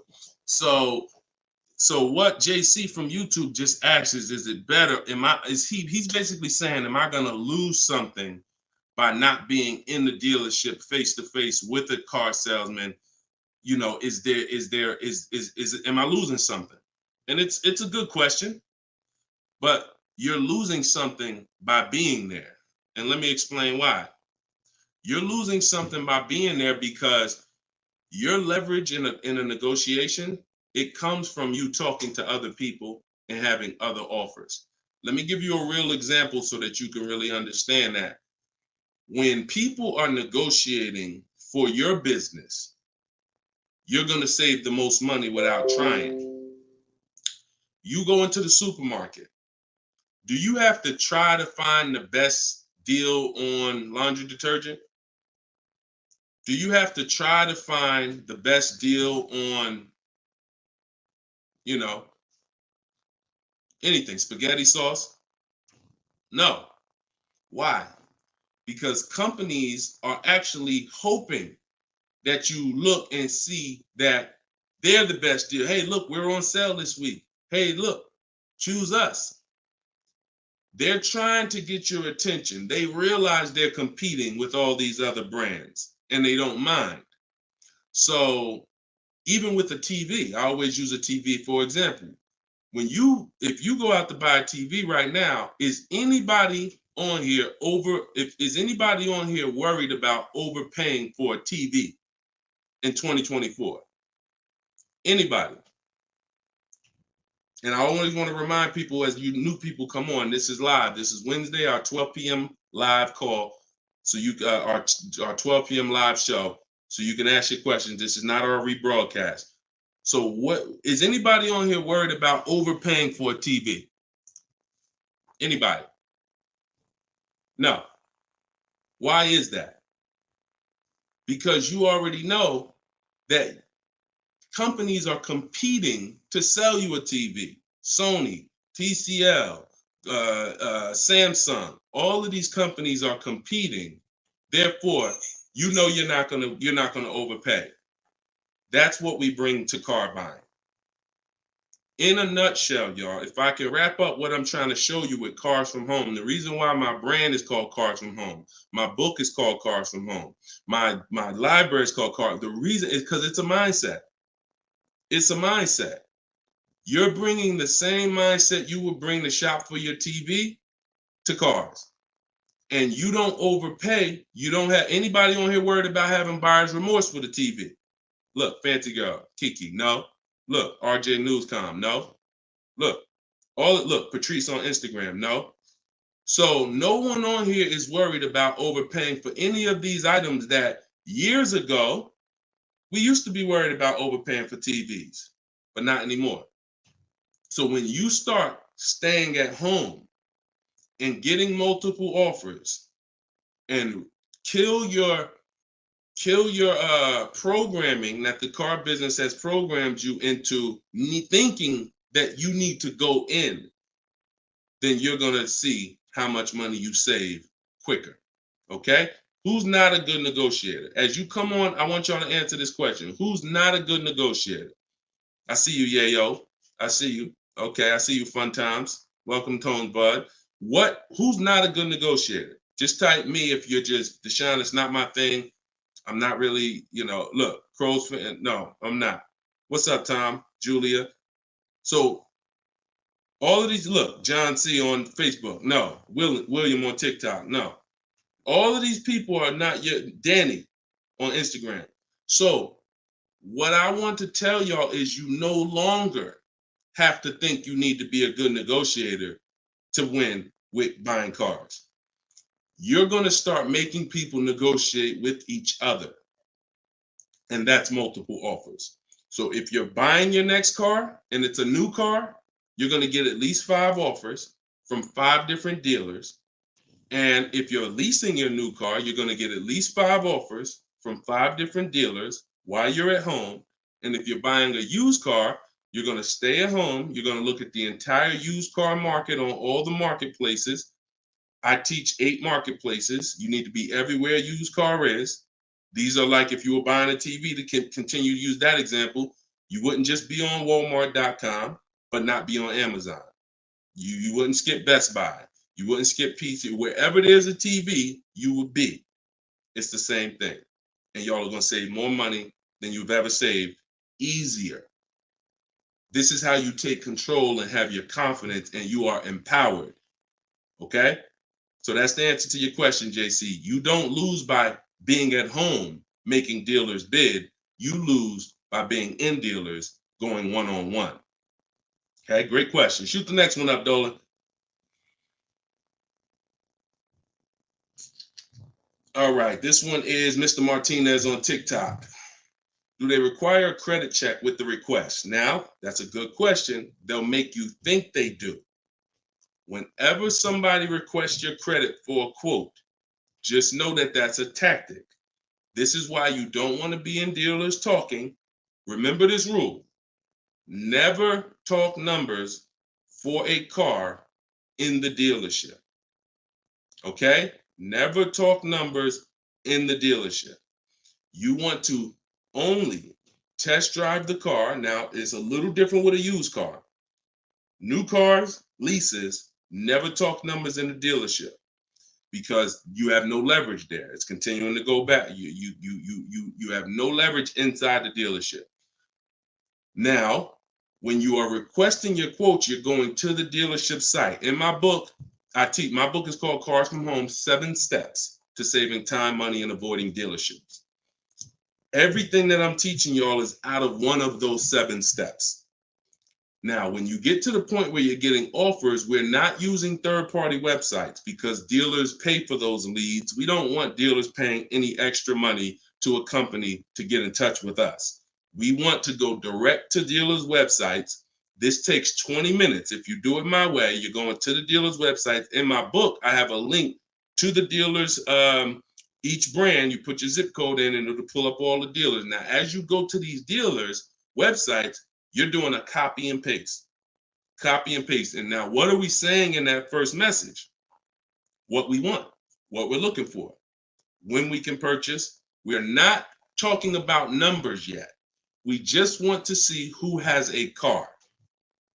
Now, once we see who has a car, now my strategy that I like you to start using, and some of you who have my book, you've used it already, is the 25 to 5. 25 to 5 is when you're connecting with 25 dealers online, and the goal is to get 5 offers. So, and the reason why we get 5 offers is because 80% are overpriced. So 4 of those 5 offers are usually going to be overpriced. That's when you know you did it right. So when we're getting our quote request, one dealer might say, oh, I can't do it without credit. One of the things we say when we're requesting quotes for a lease is assume tier 1. Now, for those of you who are purchasing, not leasing, you're going to request quotes all in. Taxes, fees, everything in. Now, there are people who are going to try to knock you off your game. Some of you know, if you have my book, I have scripts for everything they're going to say, because I used to have to use these templates. You're going to hear stuff like, oh, we need you. When can we get on the phone? Can we just have a quick phone call? My script for that is I'm going to be handling my whole process from home. I'm only going to be talking to the person who actually makes the best offer. And then you always end with a question. So you will always ask. You never want to end your communication online just end with a statement, because they're trying to get you on their agenda. You're trying to keep them on our agenda, which is you're either going to let me know what car you have. Do you have a car that matches what I want? Second, once I confirm you have a car that matches what I want, can you give me an offer for it? That's what we want. And everything we do is to stay on that agenda. Does that make sense? When you're leasing and you're buying new cars, you have to have an agenda, because, again, I'm trying to teach you, I want you shopping with strategy. I've been doing this, helping people since 2021. We've helped over 8,000 people, probably 6,000 with my book, another 2,000 with our video program. So this we know works. I'm not telling you something that I'm hoping works for you. You just have to do it. But what you're going to have to do is stick to the agenda and realize that my only two purposes is to find out, does a dealer have a car that matches what I want? And can you make me an offer on it? That's it. And now I have scripts in my book that do that. For all of you who just came on, this whole show is sponsored by my new book, Cars from Home. And you can get your copy for 75% off. It's normally $97. It's a digital book because I need to update it as things change in the market. And if you got a print book, if I printed a book and now I mailed you a book, now you got the book and it works now, but when you go to use it a year from now, some things may change, some websites may change and whatnot. Now you got to buy another book. So this book is a one-time, you get upgrades as I upgrade it, and I probably updated it at least 4 times since I launched it.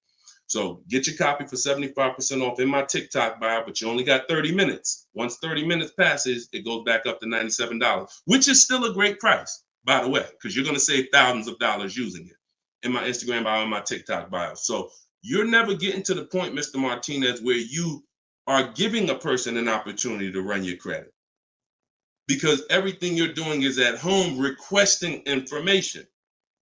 So as long as you get into the business of being at home, writing and requesting prices and seeing which dealer is going to offer you the car for the best price, you're never going to be in a position where you need to be giving your credit, because there's no reason. And if you give your credit, you really fell for the game, because now they locked you into them, which is the goal. So no reason for everybody, no reason to give credit to give somebody our credit to get an offer. All right, go ahead, Dolan. Next one.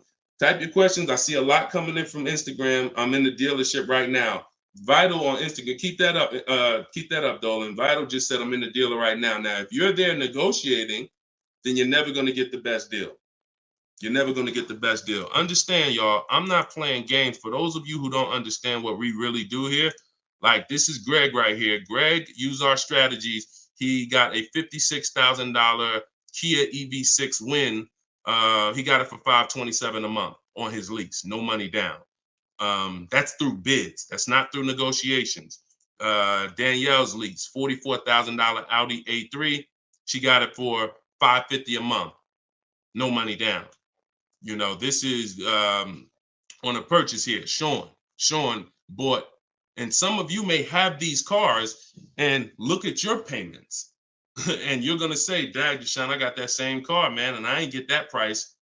That's why I'm trying to tell you to listen. And like, we're not regular here. And sometimes I think, like, I'm not the public. I could be in the car business making $200,000-$300,000 a year if I wanted to. This is not God's plan for me. I'm trying to give you the game, but you got to understand who I am. This ship has sailed. We've been doing this for thousands of people since 2021. If you just now here and you just finding me and you haven't used my stuff yet, like, you missed it, but understand, don't keep missing it. This Sean, he got this F-150 Lightning XLT, $73,000 truck, brand new truck. He saved over $20,000 getting bids my way. And the people who learn from me, they're never going back to the old way. They're never going back to negotiating and dealing. It only take one time for you to use what I'm telling you and see how quick you buy cars and see how much money you save to realize, oh shoot, I'm never going back to that old way of car shopping again. All right. So if you want to do it, you need to leave that dealership. Unless you're just there to test drive, that's different. So Instagram. Considering leasing a car, but feels like it will keep me constantly having a car payment if I choose to keep leasing at the end. Could you please explain the strategy to leasing versus financing? Absolutely. So when you're leasing, so this is a great question. Somebody said, look, if I lease, I'm going to always have a car payment. That's absolutely true. And so there's two totally different ends of the spectrum, y'all, when we look at how we acquire cars and get the best deals on them. One is a lease. My goal is to drive a new car, always under warranty in most cases, except if I'm a high mileage driver. I'm paying pennies on the dollar compared to somebody purchasing like that same car that Greg got. He's paying $527 a month. That same vehicle would be, it's a $56,000 car. That same vehicle will be $1,000 a month on the car note, at least on a 6-year car note. So I'm paying pennies on the dollar. I just had somebody today, he's going to pick up a brand new Kia Telluride. He got a payment of in the 400 range of $42,000 Kia Telluride. Once he negotiated it, he decided he was going to put $2,500 down because he wanted his payment where it was. But he already had a ridiculously low payment. It was like a 1.1% lease deal on a Kia Telluride. I told him, I said, you know that same Kia Telluride, $42,000, that would cost about $800 a month to purchase? He said, yeah, I know. I used to buy one. I used to buy mine. He actually had one. It got totaled. So he knows how much he was putting into that vehicle before he actually figured out he's not an 8-year person. So if you're not keeping your cars 8 years, you should be shopping for aggressive lease deals because it's pennies on the dollar. And we shop with bids because it's easy. It's fun. We're in control. And that's the way we do it. Now, the other side of the spectrum are long-term vehicles that are going to be what we call a keeper. If anybody who has a keeper in their household, type a K. If you have a vehicle in your household right now that you've had for more than 8 years, type a K. Type a K. Type a K. As you come in, y'all, if you're on Instagram, could y'all hit that paper airplane? It looks at the bottom of the screen. It allows you to share this broadcast with your friends. And could everyone who shares, could you share this broadcast? It does help. It matters. And I'm never going to stop asking for it. And I'm never going to stop appreciating the people who share. I appreciate you guys. And your friends will appreciate you more than anything, more than even I appreciate you. When you tag a friend who doesn't know me and they're car shopping, they'll appreciate you more than even I appreciate you. So, okay, all right. So we got John on on Facebook. We got Michael. We got hold on, let me see. Acura MDX. Rob Korn got an Acura MDX on Instagram. He's had it 195,000 miles. So these are what we call Derek on TikTok, Donald on TikTok. These are what we call keepers. These are vehicles that, someone asked a question about understanding if I always have a car payment, if I lease, can we please explain the strategy of leasing versus financing? I just told you the benefits of leasing. Now, all those benefits come at a price. Now, the other side of the spectrum is the long-term keeper vehicle where now we have outlived depreciation because the unseen expense is the one that's killing you. The unseen expense is depreciation. When you buy your car today for $30,000, tomorrow it's not worth $30,000, right? Tomorrow. You can buy a car today for $30,000 and bring it back to the dealer tomorrow. They're not just giving you your $30,000. You've lost money in one day. That's depreciation. Now you can sit that car outside your house and you can have that car. You don't drive it 1 mile. You never even touched it. And you go out there and a year later, is it worth $30,000? No, right? You never told, but Deshone, I didn't even drive it. But you understand, it's not worth $30,000 anymore. It sat there for a year. Now it's probably worth $24,000. That's depreciation. So some of you have been trained to think, oh, well, I buy my cars because I don't want to pay for the mileage. What I'm trying to get you to understand is when you understand depreciation, you're going to see not only do you pay for the mileage, whether you buy or lease, you pay for the car whether you drive it or not when you buy. Does that make sense? Type clear if y'all are clear so far on this, on these principles. Because it's bad information that's been fed to you for all these years that, oh, you know what? I like to drive as much as I want. Oh, I like to do everything and I don't want to pay for mileage, so I'm going to buy. But what you're seeing now is, oh, shoot. If I drive no miles, my car's worth less. If I drive average miles, my car's worth even less. If I drive high miles, my car's worth even less. Depreciation. It's the unseen expense. So now our goal with purchasing the right way and picking whether I'm going to shop for great lease deals or whether I'm going to be a long-term keeper is to avoid where the depreciation loses us the most money.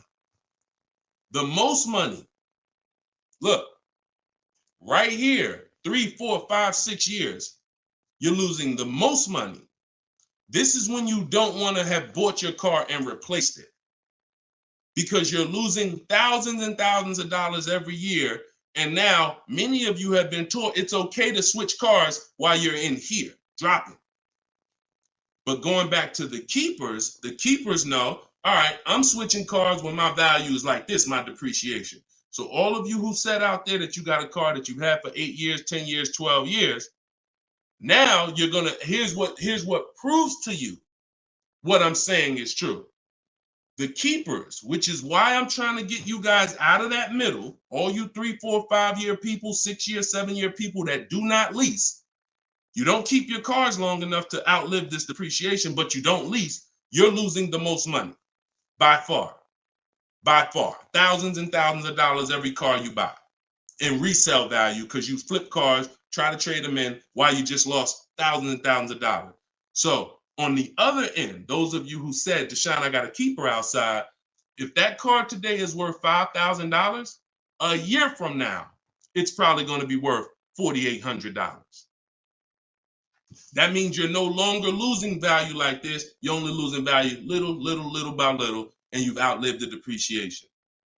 So your goal when understanding should I lease or buy is like, Deshone, okay, how do I avoid this? Well, if you're not keeping your car 8 years, you should be shopping for leases. Everyone who told you otherwise was wrong. I'm not going to say they were malicious, but they were incorrect. And unfortunately, I call them confidently incorrect. Dangerous. Being confident and incorrect is dangerous to you and others and everyone who's going to listen to you. So I'm telling you the truth based on numbers, that shopping for lease deals is here. If I'm not keeping my cars 8 years, I need to be shopping for great lease deals. If I'm going to keep my car more than 8 years, then I'm going to purchase and I'm going to make sure I get a car that's going to last 8+ years so that I can outlive the depreciation and win with long-term ownership. But I'm not stuck in the middle. Clear? Everybody clear before we move to the next question? JC said, my man hitting on all cylinders. I appreciate you, man. This is what we do, man. I've been doing this since 2006, man. I'm not new to this. I've been helping people save money on cars and make dealers bid for their business since 2021. And that's what I'm known for. Here in New Jersey, people know when I had my brokerage, Deshone is the person that helps people save money if you listen to him. If you don't listen to me, God bless you. I wish you the best. All right. So for all of you, cue the next question up, y'all. For all of you who just jumped on, this whole show is sponsored by my new book. Everything I teach is out of my new book. It's called Cars from Home, 7 Steps to Saving Time, Money, and Avoiding Dealerships. It's normally $97, but as part of our launch, you can get your copy for 75% off. It's a digital book. It'll be in your inbox in literally 3 minutes. And if you're on TikTok, you won't leave the broadcast, so you don't have to wait until the show is over to click the link in my bio, get your copy, And then you can come back and listen to the rest. Same thing on Instagram. And we got something in the comments for Facebook and YouTube. You guys can click the comment section. Or if you're watching us on television, you can scan the QR code with your phone. All right, let's go, Dolan. Shoot that next one up, brother. Let's keep these questions coming, y'all. Keep typing them. And again, we're live right now. Wednesday, this is our Wednesday 12 p.m. live stream. I want to make sure I keep saying that because we broadcast these shows all day long so that some of you could tell your friends if they missed the live show, they can still see the broadcast. But right now, it's Wednesday, and this is our 12 p.m. live. So ask your questions. This ain't a rebroadcast. JC said, could you please share with us your insights on how to best eliminate dealer add-ons, addendum lists from the deal? Example, windows etching, low jack, nitro in the tires, Scotch guard. Okay, you name it, whatever. I always say this, and I have a video that has done well. It's been seen by several people, and it says we don't negotiate with dealers with fake fees. You can see what I need you to know is 80% of dealers are overpriced. 20% are trying to beat their competition and they don't mind competing. These are the best people in the world. These are the people you want to find and buy from. But there's 17,000 new car dealers in this country. There's 100,000 used car dealers in this country. Somebody tell Isaac on TikTok that we just answered that question. So if there's 17 million new car dealers in this country, 17,000 new car dealers in this country, and 100,000 new car dealers, used car dealers, and 80% are overcharging, then you need a strategy to find the 20%. That's another reason why you cannot walk into a dealer and think you're going to get your best deal, because you don't know. You have a much higher chance of finding an 80% than you do a 20%. Does that make sense? It's more than likely when you walk into a dealer and you request a quote or you request an info, even the dealer that you've been buying from, they're going to say, it's more than likely you're dealing with an 80% dealer just based on the sheer numbers. It's not 50-50. And like I said, I've worked with 8,000 people since 2021. We have the data to show this is not 20% is who you're looking for. That's who we're looking for. So what we do is we need to sort for them. We're not looking to walk in. We're looking to stay at home and sort for them. The 80% are going to do what the 80% do. To answer your question, JC, I'm not interested in getting an 80% dealer to take off their fees because that's not what they do. Thanks, Carter's dad. That's not what they do. They charge fees. People pay fees. People who walk into them and buy the old-fashioned way. Your friends. Some of my friends who don't know me, most of my friends know me though now. So, pretty much everyone that knows me in real life uses what I teach. But some of your friends, pretty much any of your friends that ain't doing what we teach, they're out there walking into dealers. And the 80% are going to do what the 80% do as long as people keep paying it. As long as people, all right, man, well, look, you're going to have to take some of that off. It's made up to begin with. So how do I win if you're taking off $2,000 of fees you made up and then I think I won? How's that a win? So the tactic is the worst kind of people are going to start so high. It's called padding the deal. So when you walk into the dealership, I'm padding the deal if I'm the worst kind of person. If I'm somebody who I bounce from dealer to dealer, I make a lot of money, but my customer service scores are low, but I make a lot of money, so I always have a job. Now what I'm going to do is you're going to sit down, and I'm going to say, all right, which car are you looking for? Which car are you looking for, Diana?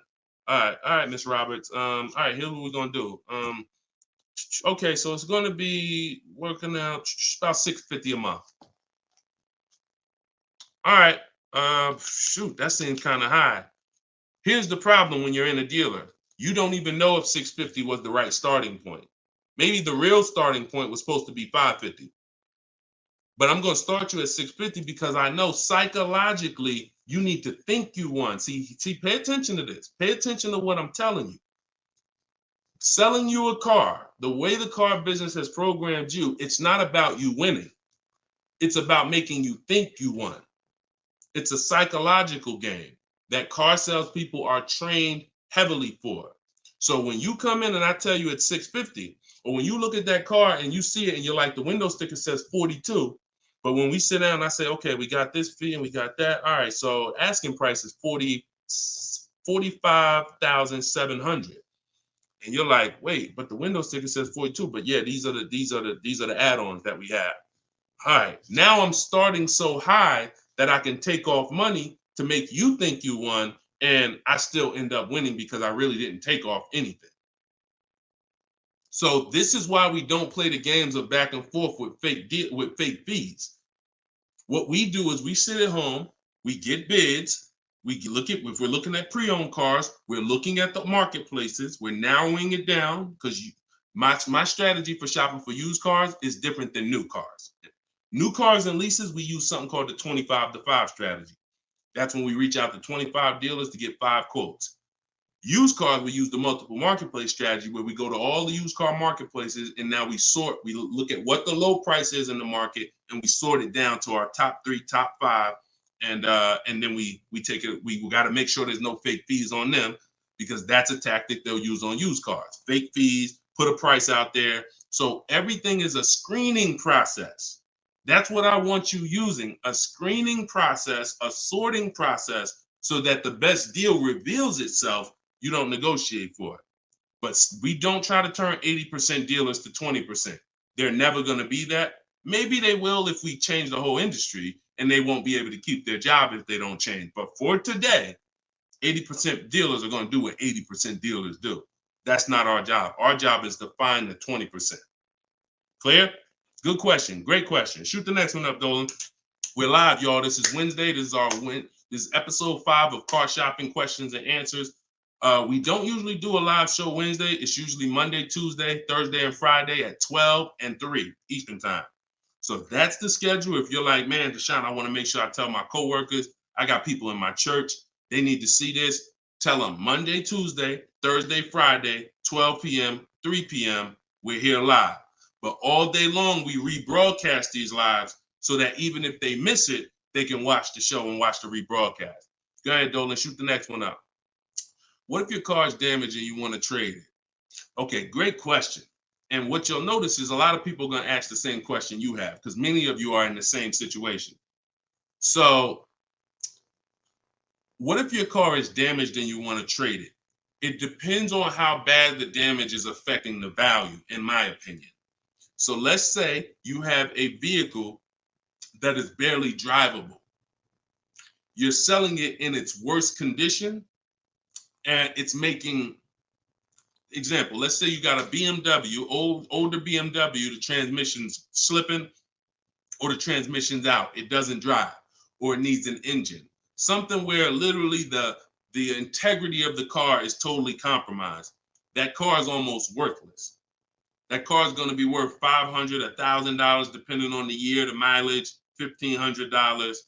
Meanwhile, if you put a used transmission in, this is why I'm an advocate. I preach you should always have a great local mechanic, a great local service shop in town that you use when your car has no warranty left.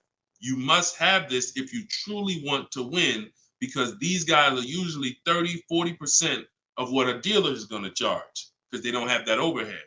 So what I'm doing, if I got an older BMW, no transmission, a Nissan, no transmission, I'm going to get a transmission from a salvage yard to get a used transmission, a used engine, pay $2,500, drop that in, and then sell the car like that. And I can tell you that that's what my father did. Like my father bought a GMC Envoy in 2009, maybe 4 years after he bought it in 2013. So it was 4 years old when we got it for him. Then maybe 3 years after that, the engine went. So he got a used engine. He's been driving that car since like 2017 with the used engine, and he's getting ready to sell it, and he'll probably get $4,000 or $5,000 for it on Facebook Marketplace because he's a low mileage driver. So you see how literally he could have went from switching a car when it was in its worst condition taking a loss for it versus investing the right money with the right person, getting the right engine, right transmission, drives it for a couple more years, and then can still pull a couple $1,000s out of it. Y'all clear? Y'all see how? Y'all see that? Type dollar signs if you understand that. That's the win right there. Not taking the loss and saying, all right, let me just get out of this car, it doesn't drive, and just taking the L. Big financial loss. Now, if you don't have major damage, then I wouldn't say fix it. If you're gonna go and you got a couple nicks on the car, then it might cost you $500-600 to get the nicks touched up, but then the value of the vehicle only changes by $500-600. So it was really a wash. You put 500 out, the car's worth 500 more. You want to only repair stuff that when you spend the money, you get double back what you spent. I put 2,500 in, it increased the value of my car by $5,000. And that's typically my opinion and my rules on how I like to operate when it comes to damage. Yes, I'm actually live right now. And why is your name the Auto Advisor? We got the Auto Advisor on TikTok. Go ahead, shoot the next one up, Dolan. All right, this one from YouTube. Alberto Romo. My car has some equity. Dealer called me if I want to trade for a new one. Car has less than 30,000 miles. Should I do it? Who's getting calls from dealers right now, begging them to come in and look and let them buy your car? Who's getting calls? Who's getting emails? Who's getting letters right now from dealers? Fancy Girl Kiki said me. You're getting calls. You're getting calls. You're getting emails. You're getting letters. Hey, Ruben, we'd love to buy your car right now. Hey, Isaac, we could get you out of your car early. Come in right now. A lot of you, right? I see a lot of you.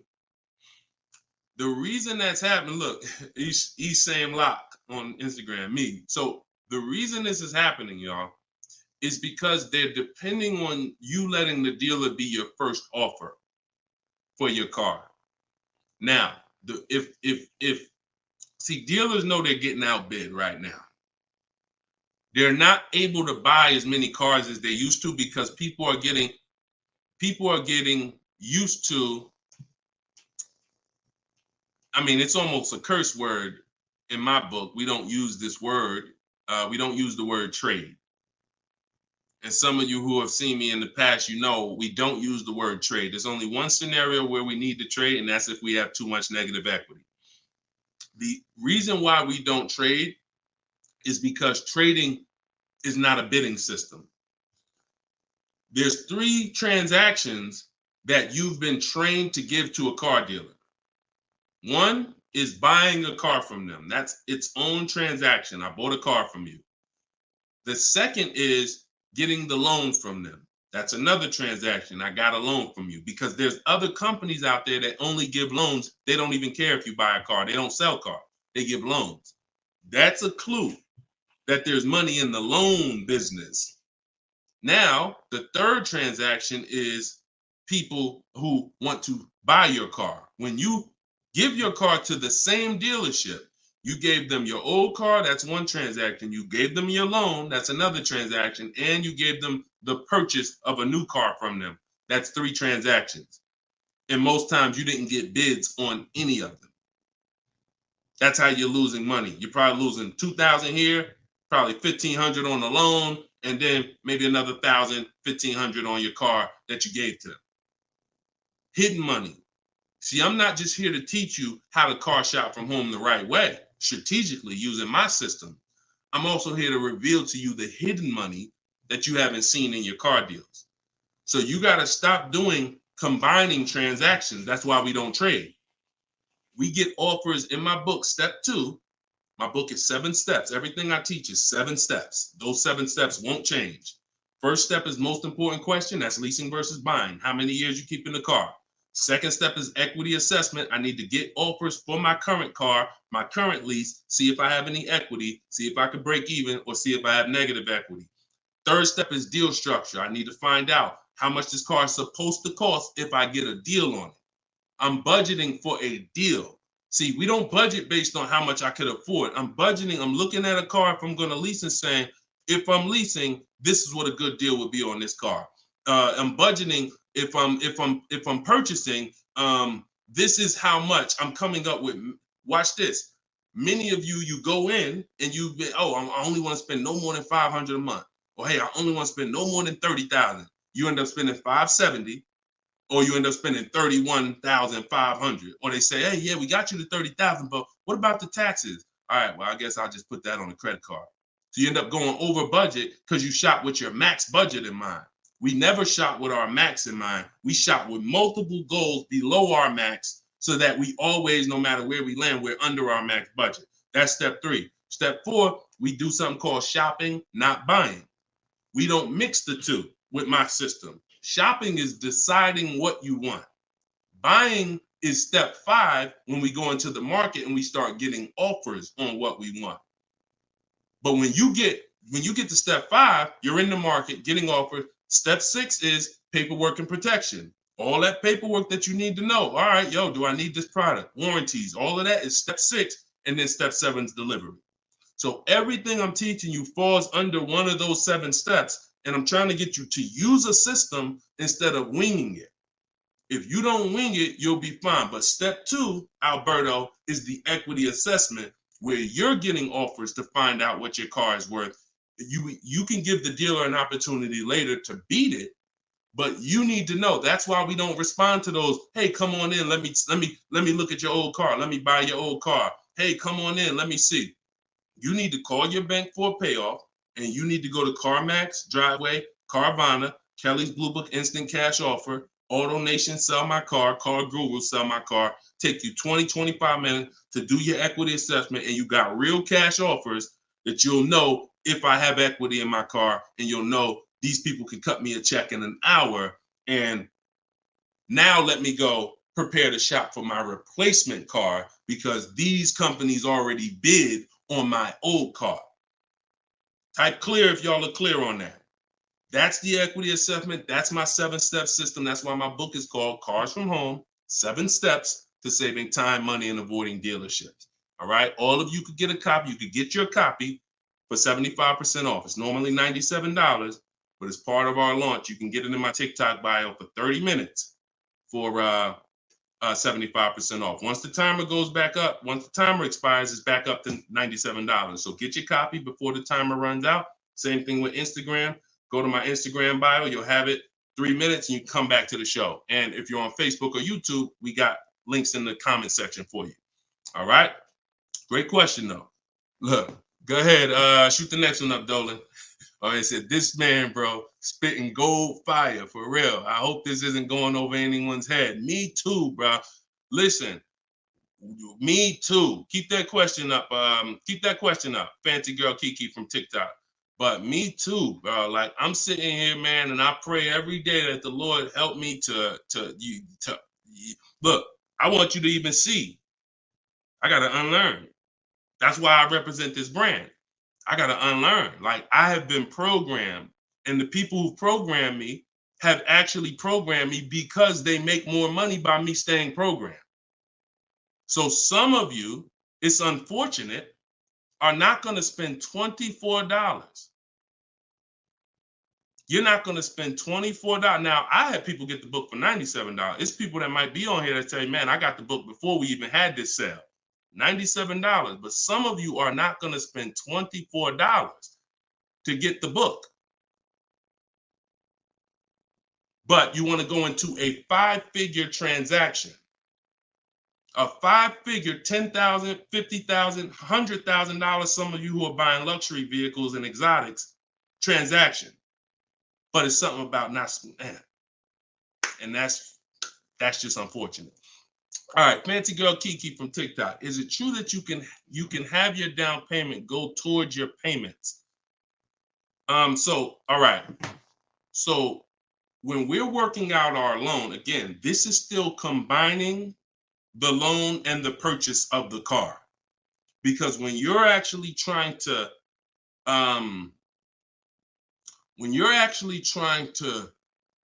figure out and hope your down payment goes towards the payments and actually goes towards the car versus you basically just giving it to the dealership or maybe losing it to, not going to the car, you're mixing. Because when we're shopping, we have loan. When you buy your car, if I'm financing, right? Give you an example. When I bought my Infinity truck, I'm shopping for the car.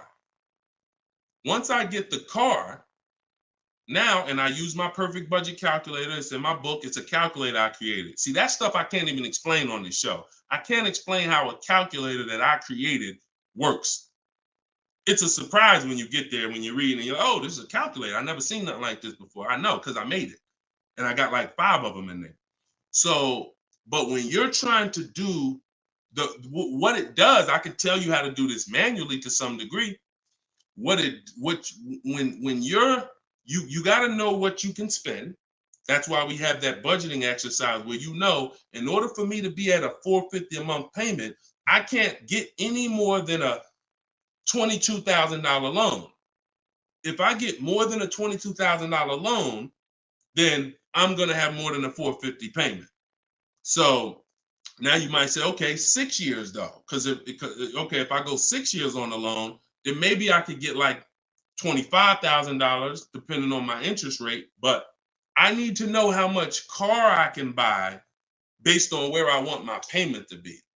So now once I establish that in a budget exercise, you can do that with some calculators online, try to, but you have to account for taxes. The reason why these calculators don't work well, because they're not going to account for the taxes. They're not going to account for, any down payment you want to put in, and they're not going to account for any equity you may be getting. And then they're not going to give you these goals for, all right, a 5-year loan or a 6-year loan is 2 different prices. $450 a month for 5 years is not the same as $450 a month for 6 years. If I get a car at $450 a month for 5 years, I got a better price on it than if I got it for $450 a month for 6 years. So these are the things that you kind of got to have in your budget so that all right, this is how, because it does me no good to know that I could go and spend $35,000 on a pre-approval. What does that do? How does that equate to what I can actually spend? I don't want to spend $35,000. That's a $700 a month payment. So, but once you establish the budget on how much I can spend, now you go find the car. So I'm shopping for the Infinity, and I'm shopping knowing all of these cars are within my budget. Now, when I actually get the car, now what I'm doing is going and I'm finalizing my loan and having multiple dealers, multiple banks and credit unions give me offers for my loan. Everyone can run my credit with a hard pull because I'm within the rate window where it's not going to affect my credit negatively. It's only going to weigh as one hard pull. I know you've heard, oh, don't let all these people run your credit. If you do this right, according to how you're supposed to rate shop, you can Google rate shop. In fact, I'll show you right now. I'm going to share my screen so y'all can actually see. See, it's the information you don't know that's costing you. It's the information that you don't know that is costing you. Look, if I go to Google and I type in rate shopping, Experian has a whole article. Let me know if y'all can see my screen. Hold on. Oh, wait, hold on. Entire screen. Look. So I go right here. Rate shopping. They have a whole article about how to properly rate shop. And let me see. Look, the FICO score window is 14 to 45 day period, depending on which version is used to calculate the score. So we do it in 2 days. We do it in 2 days. So we don't even use the 14-day window. That's why we don't let anybody run our credit with a hard pull until after we already find our car. So now you come in and you are I'm letting all these people run my credit to get their offers for my loan, their offers for my interest. And then what I'm doing is whoever makes the best deal there, I'm calling the dealer and I'm giving the dealer an opportunity to beat it. Because the dealer has another 7, 8, 10 banks that they might, let me see if I can beat that because I like to earn the business. And that's what I call the bank bidding war blueprint. So I'm putting that when you get my book, you actually get the bank bidding war blueprint because I haven't combined it with my book yet. It's going to take me probably about 30 days to combine it into my book. So I just send the book and I send the bank bidding war blueprint. That strategy right there is called the bank bidding war. So we're not worried about if our down payment's going to go to the car, because our loan is always worked out with the bank, not with the dealership. Okay? Separate these things. When you start separating these things like I want you to, you're going to see I can't get into the same trouble I used to get into. Okay? Go ahead. Shoot the next one up, Dolan. Great question.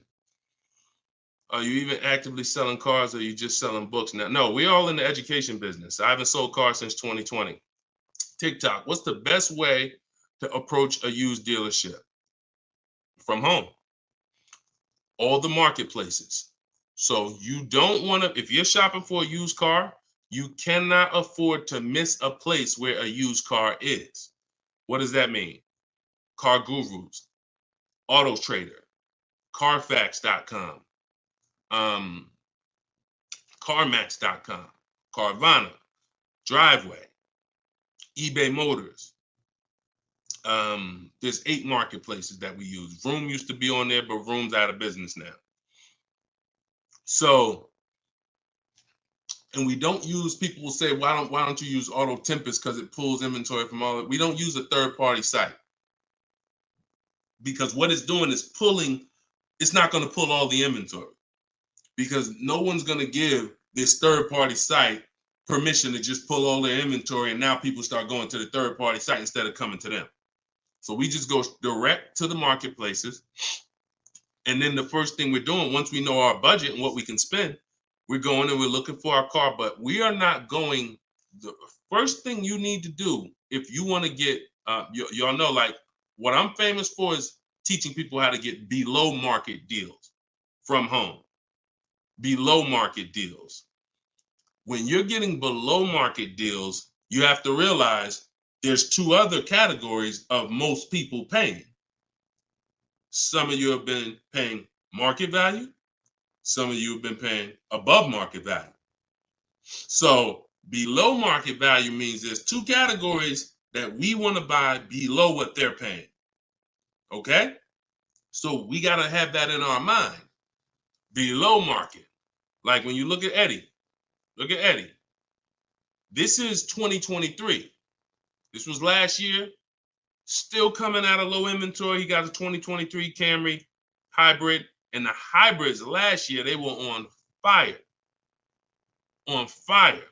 Like, so they were still charging $2,000, $3,000 over sticker price for the, he got $2,086 under MSRP getting bids. That was his lowest bid.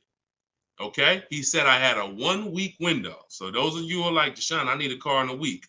When you get bids, it ain't nothing. He said I actually completed the process in 4 days. So below market deals where people are paying sticker price and they think they won. You know what? Hey, you know what? The best deal is, at least I didn't get a markup, sticker price. Now, let's get back to approaching the used car, the used cars. When we open up when we get in used cars. Oh, wait a minute, yo, banana Thad, you funny, man. So when we get in used cars, so our goal before we could get a below market used deal, we have to know what the market prices are. So when we open up those marketplaces, the first thing I want you to do is look and sort from lowest to highest prices on all of them. Lowest to highest prices. Well, the first thing we actually do is start an account. You want an account because we want to get alerts of all new inventory. So we start an account on all the marketplaces that we can start an account on. Now we're going to look and sort from lowest to highest, and we're going to look and see what the low side of the market is. Low side of the market, low side of the market. Now I might say, okay, the low side of the market is about 22, 23. If you're doing it right, you're always going to have prices that are $3,000, $4,000, $5,000, $6,000 more. If you don't see that type of spread, you're not doing it right. So now we know this is the low side of the market. Now here's what comes with the low side of the market. Bad Carfaxes, frame damage, salvage titles, sketchy history, Damaged cars, that's good. That's what comes with it. What we're looking to do is see where those cars are priced at, and we're looking to be right above them. And from there, we have a particular system of how we're going to sort based on title history, service records, extremely important. We will not buy a used car without great service records. Then we go to accident history. There's a couple different types of accidents: serious accidents, airbag deployed, vehicle towed. All of this is serious accident. I appreciate you, JCAA. Shout out to the sharers on TikTok. Now we go to, then we need to verify there's no bogus fees, because that's a narrowing down. Now that'll narrow us down to like a top 3, top 5, top 7. But some of those vehicles are going to have bogus fees, guaranteed. And this is not always happening day one. That's why I don't want you waiting until you need a car to go shop. I want you in the market early, a month, 2 months, 3 months before you need a car, so that you can watch the market. And when you can watch the market, you have much more leverage. You have much more flexibility. You can say no. You can see where the price trends are, and you can get alerts. Many times, it's the alerts of the new cars that's going to be the car you take down. Because once you know the low side of the market, now you're getting alerts. Every new car that hits the market, boom, soon as it hits, I can look and see, oh, that's priced on the low side. Now I look, oh, shoot, frame damage. Oh, shoot, salvage title. Oh, shoot, whatever. And eventually one pops up and you're like, oh, good Carfax. Oh, good title history. Boom. And now we're preparing to get ready to take that car off the market. We can't test drive used cars until we're ready to buy them, though. That's the only reason we can't do 100% of our used car deals from home, ever. New car deals, we've had people throughout, use my book, in my course, 100%. Dealer delivers the car. That can happen. New cars and leases, 100%. Used cars, we can't.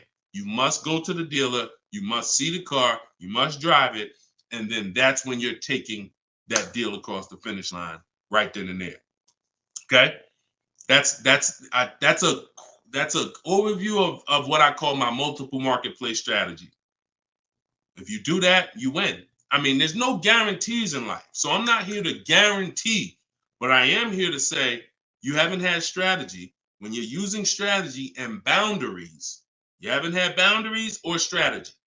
You add boundaries and strategies to your car buying, 99 times out of 100, you're going to win more than you used to win. All right? Go ahead, Dolan. Shoot the next one up. Does your book teach how to sell and grow? I don't really know what that means. Sell and grow. This one's from TikTok. Do I get a discount for paying cash for a car? No. I know a lot of people told. Who was taught you get a deal for paying cash? Type a $sign if you were taught you get a better deal for paying cash. I got the book, the cheat sheets, awesome. Service connected. Don't use the cheat sheet. If you got the book, scrap the cheat sheets. The book is the nuts and bolts. The cheat sheets is an overview. I see you though. Use it. Win. So, all right. So you got Gina VL. You got Court. I don't want to butcher your name, so I'm not even going to try. I see you on TikTok though. I see Cozy Boy Nesto on Instagram. Okay, Monty. So my question was, who was taught you get a better deal by paying cash? All right. Now, I said type a $sign if you've ever heard this. Now, I don't want you operating with bad information.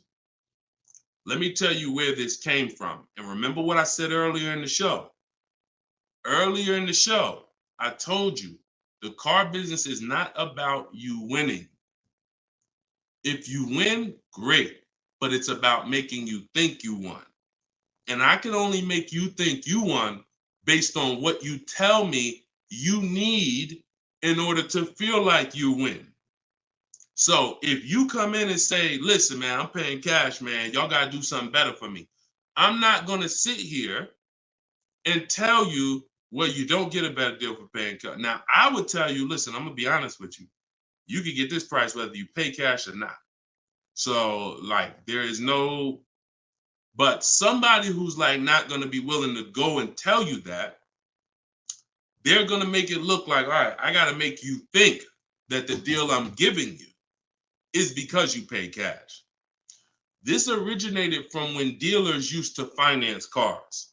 There are still people And you may be one of them who think the dealer owns your car after you get it. That's why there are people who say if they can't afford a car, they say, man, I'm gonna get a dealer back their car. It's not their car anymore. Unless you're dealing with like a buy here, pay here place where they're actually extending the loan to you, it's not the dealer's car anymore.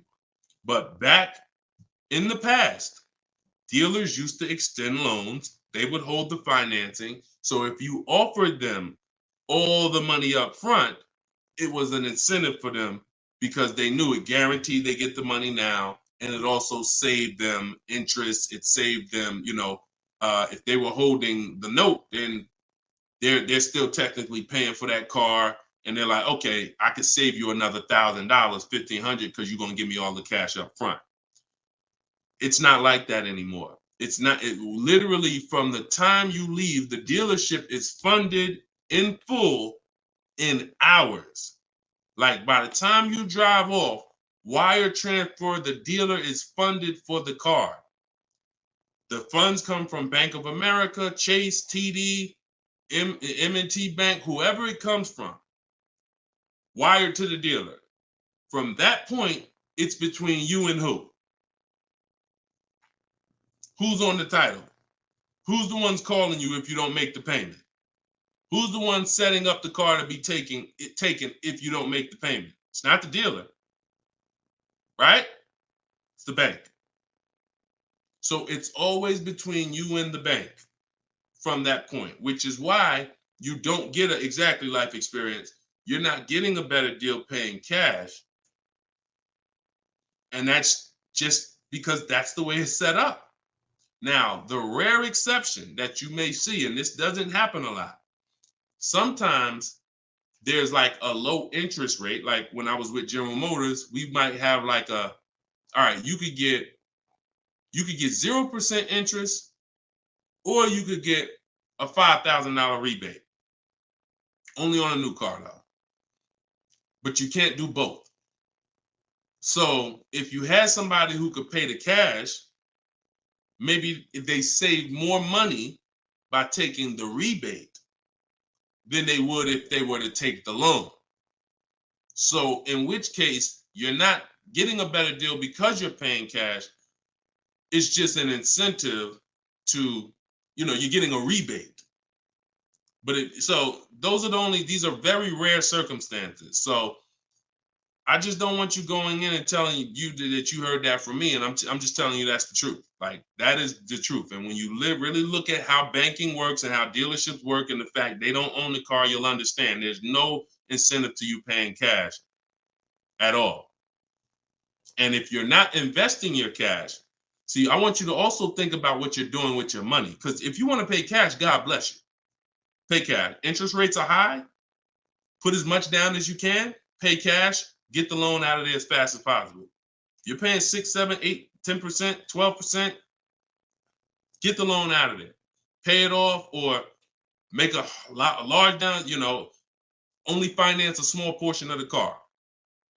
But if the rates are low, which at some point we do believe rates will be low again, or I always tell people in the bank bidding war, you got to check, see if there's any special interest rates. There might be 0%, might be 1%, 2%. So if those instances exist, there are people who your money's invested. You're getting 8% on your money. You're getting 6%. You're getting 10%. You're in real estate. You're getting 15%. It makes no financial sense to take that money that's earning money for you out and put it into a car that is going to lose money for you. That $20,000, $50,000 you put in the car is going to be worth half of that in 3 and 4, 5 years. 5 years, it'll be worth half. So these are the things I talk about. I don't believe in one size fits all car advice, y'all. That's why I'm always saying it depends on this situation. If you're this type of person, if you're keeping your cars 8 years, you should be buying. If you're not keeping your cars 8 years, you should be selling. You should be leasing. A lot of people think, okay, Deshone, you talk about leasing a lot. I talk about leasing for people who are not keeping cars 8 years because they've been taught that they should still be buying.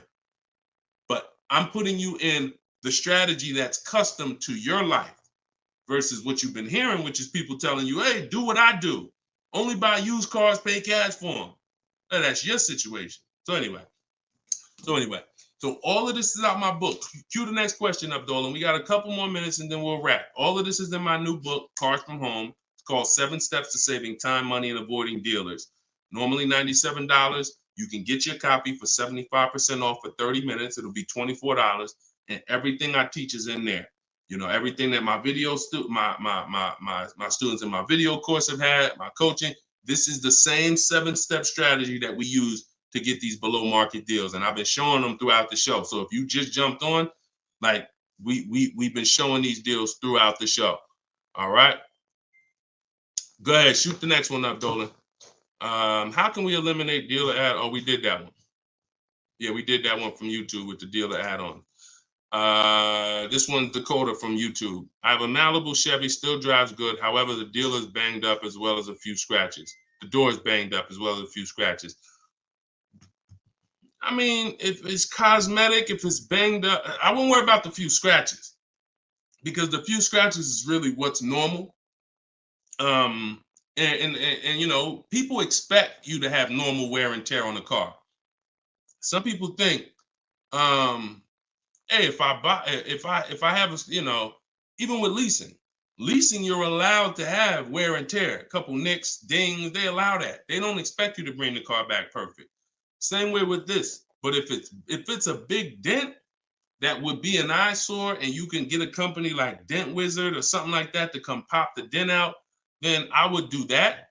That might be $200, but it might make a buyer pay, you know, $1,000 more for the car. Because if I come and I see the doors banged up, I probably want $1,000 off depending on what you asking.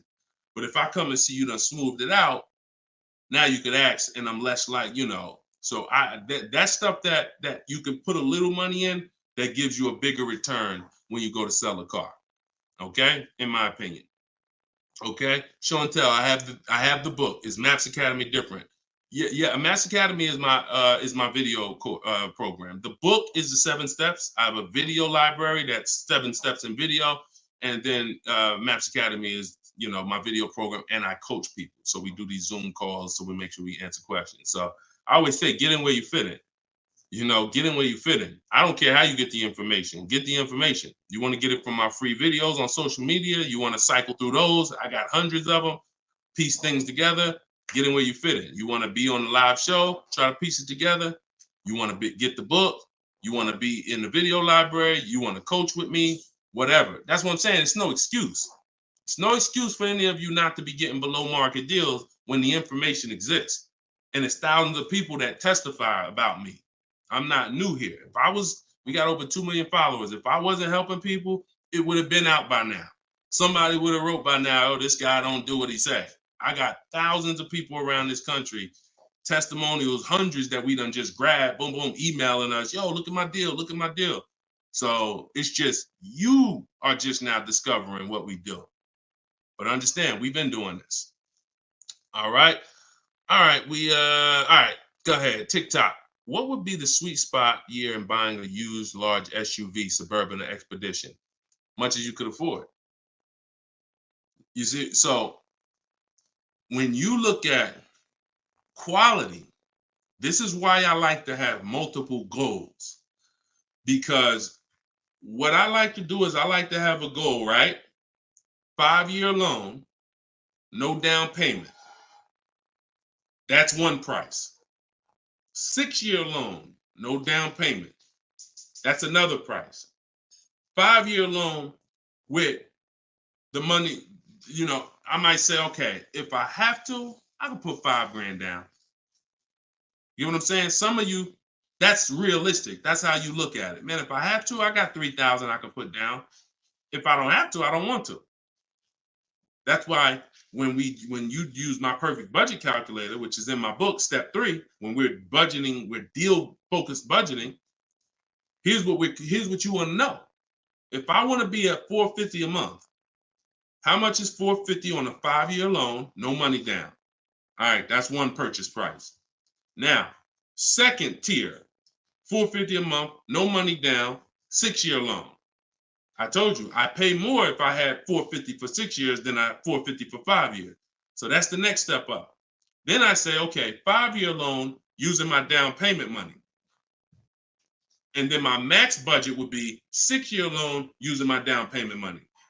But understand, I'm still under my max budget. I don't care if I have to go, and then we have another step where some of you have an old car. You have an older car, you're going to be selling it. You got 3,000 equity, you got 5,000 equity. That's also in there. So then it'll be no down payment, no equity. No down payment, no equity, 6 years. Down payment, no equity. Down payment and equity. See, all of this is below my max budget. Once I do a 6-year loan, my down payment and my equity, I'm not mad because I'm still under my max. Now, if I go above that now, if I wanted to do 5 and now I'm doing 6, or if I want to do $450 a month and I'm doing $480, now I've gone above my max budget. So my system for purchasing, we use this for new cars, used cars. Anybody who's getting a loan, this is what we do. This is in my book. My calculator generates those 6 goals for you.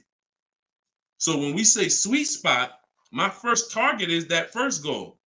That's my first target. When I went shopping for my Infiniti, I was looking for a car under that first price. Couldn't find it. Jumped up to the next tier. Couldn't find it. Jumped up to the next tier. And it was my 4th goal is where I found this one at. But I still had like $4,000 or $5,000 more that would have kept me below my max budget. So that's how you want to do it. Shorter loans, no down payment. Longer loan that I'll take is 6 years. I'll never recommend anything longer than 6 years. And then we start adding those resources that we have to it. And then once we tap out at the top, that's our max budget. 6-year loan, the most down payment money. And then if I have any equity for my car, I'm putting that all into the deal. And then as long as I find a car in any of those, and that's usually like a $10,000 to $15,000 spread, depending on, how much resources you got. That's a couple $1,000s right there. So that gives you the room to bump yourself up without letting a car dealer bump you up over your budget. All right? That's why it's called the perfect budget calculator. And I invented it. All right? Praise the Lord. Listen, I appreciate y'all. We've been on for about an hour and 15 minutes. We do these shows live Monday, Tuesday, Thursday, and Friday. Wasn't going to do one today, but you know what? I said, it's Wednesday. Let's jump on. Let's do a live. Let's get some questions. Let's get as many as we can. But this is what we do, y'all. You could tell your friends 12 o'clock and 3 o'clock, Monday, Tuesday, Thursday, Friday. You can meet me live on any of my platforms, Facebook, TikTok, Instagram, or YouTube. And we'll be doing this live Q&A to make sure you guys get what you need to save money and get below market car deals. That is the goal. So for those of you who like Deshone, I appreciate the show, but I want everything in one spot, man. I don't want to even have to come back to this show anymore. That's all in my new book, Car Shopping. It's called Cars from Home, 7 Steps to Saving Time, Money, and Avoiding Dealerships. You can get it for 75% off in my TikTok bio. It'll be in your inbox, and everyone who gets a car, who gets a book, right when you purchase, I give you a support email. So on that last page, you'll see a support email. If for some reason I don't give the support email out to the public because people just be emailing me with questions and all that. I don't do DMs. I don't do none of that because we got too many people to be doing DMs and all of that. Once you purchase this book, you get a support email. If for any reason your book doesn't arrive in 5-10 minutes, check your spam, check your junk folder. But if it's not there, then email us at support and we'll make sure we get you a copy right to you. All right. So use this information, get your book for 75% off. You won't pay the full $97 in my TikTok bio, in my Instagram bio, or in the comment section on YouTube or Facebook. We got a link in the comments for you, or you can scan the QR code. But that's what we do, y'all. Below market deals. That's the goal. Keep unlearning, keep relearning. I appreciate you. All right. See y'all on the next live.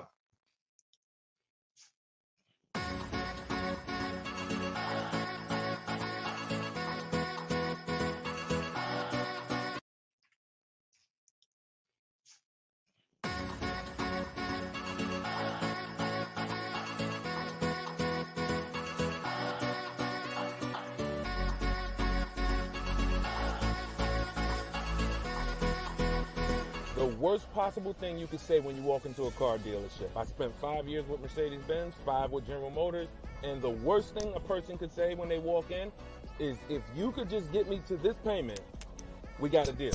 So your loan's probably still like 19, which means you got to pay to get out. You're upside down. It's called negative equity.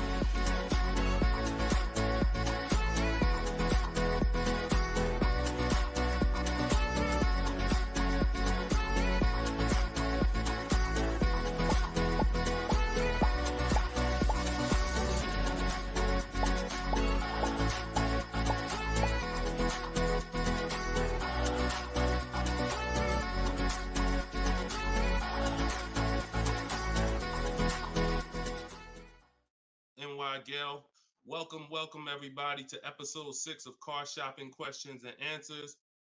I am your host, Deshone, publicly known as Deshone the Auto Advisor. We do these shows Monday, Tuesday, Thursday, and Friday live at 12 p.m. Eastern Time and 3 p.m. Eastern Time. So I know some of you may see our live rebroadcast. That's for you to tell your friends about. That's when you can't make the show, you catch the rebroadcast. But those are the times that we're live. If you don't know me, I'm the author of the digital book Cars from Home, 7 Steps to Saving Time, Money, and Avoiding Dealers, currently rated 4.94 on Goodreads.com. So thank you to everyone who has reviewed the book, the digital book. All of you can get the copy for 75% off during the show for the next 30 minutes. You'll see when you click the link in my TikTok bio, there is a link, there's a button for you to get 75% off. So you won't pay the normal $97 price. Same thing with Instagram. And you guys on Facebook or YouTube, you can click the button in the comments and you can get your copy. So come on in, start typing your questions. We do this, we do rapid fire Q&A. I see a lot of people coming on the TikTok, and we got Dolan pulling questions. So no matter where you're watching us from, type your questions and we're going to pull them into the live show and we'll get them answered right now. All right. So I'm excited about this show. I see we're continuing to see people getting below market deals. If you don't know that the goal is for you to get below market deals, and the goal is for you to not spend more than 30 minutes in a car dealership. I spent 14 years in car dealerships. So you're not learning from somebody who's just like you. I'm just like you in that, I buy cars, I lease cars. That's the way we're similar, but I'm an insider. I'm an auto industry insider. My business for 14 years plus was in car dealerships. So start typing your questions. Let me tag everybody on Facebook and let's get down to business. Okay, whenever we get the first one, Dolan will put it up. Let me just tag my people here on Facebook. All right, there we go. Okay, what's up, Skinner? Good to see you. What's up, Angel? What's up, Jill, man? Good to see you. Yep, what's up, Jason? Great to see you. All right. Brother said he's been doing it. Oh, what's up, Auto Advisor? Good to see you. Absolutely. All right, y'all got to type fast. I know you probably, and try not to make your questions long. Try to get all your question in one shot, but try not to make it too long where it can't fit in. All right, this one's from TikTok. Isaac from TikTok said, best current APR rate for tier A1 credit. So the best APR is always going to come through getting bids. Now I know this is new. This is new to most of you.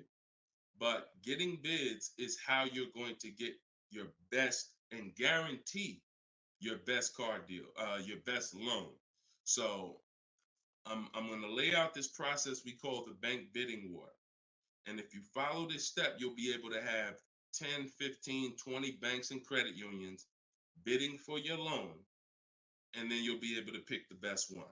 And the way you do this is extremely important, because if you do this right, then it's only going to have the same effect on your credit score as one hard inquiry.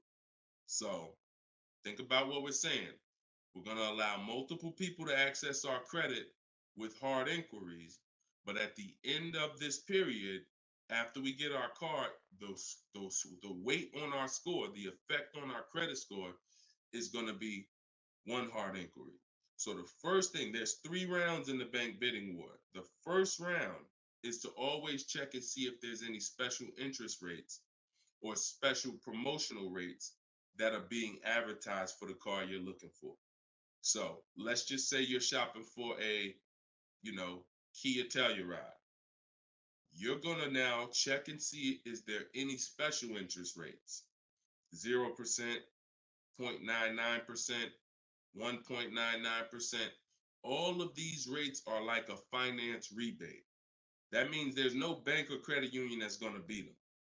So this is the first round. So if we do get a special interest rate there's no reason for us to even shop for interest rates other than that. Because again, no bank, no credit union is beating 1.99, even 2.99.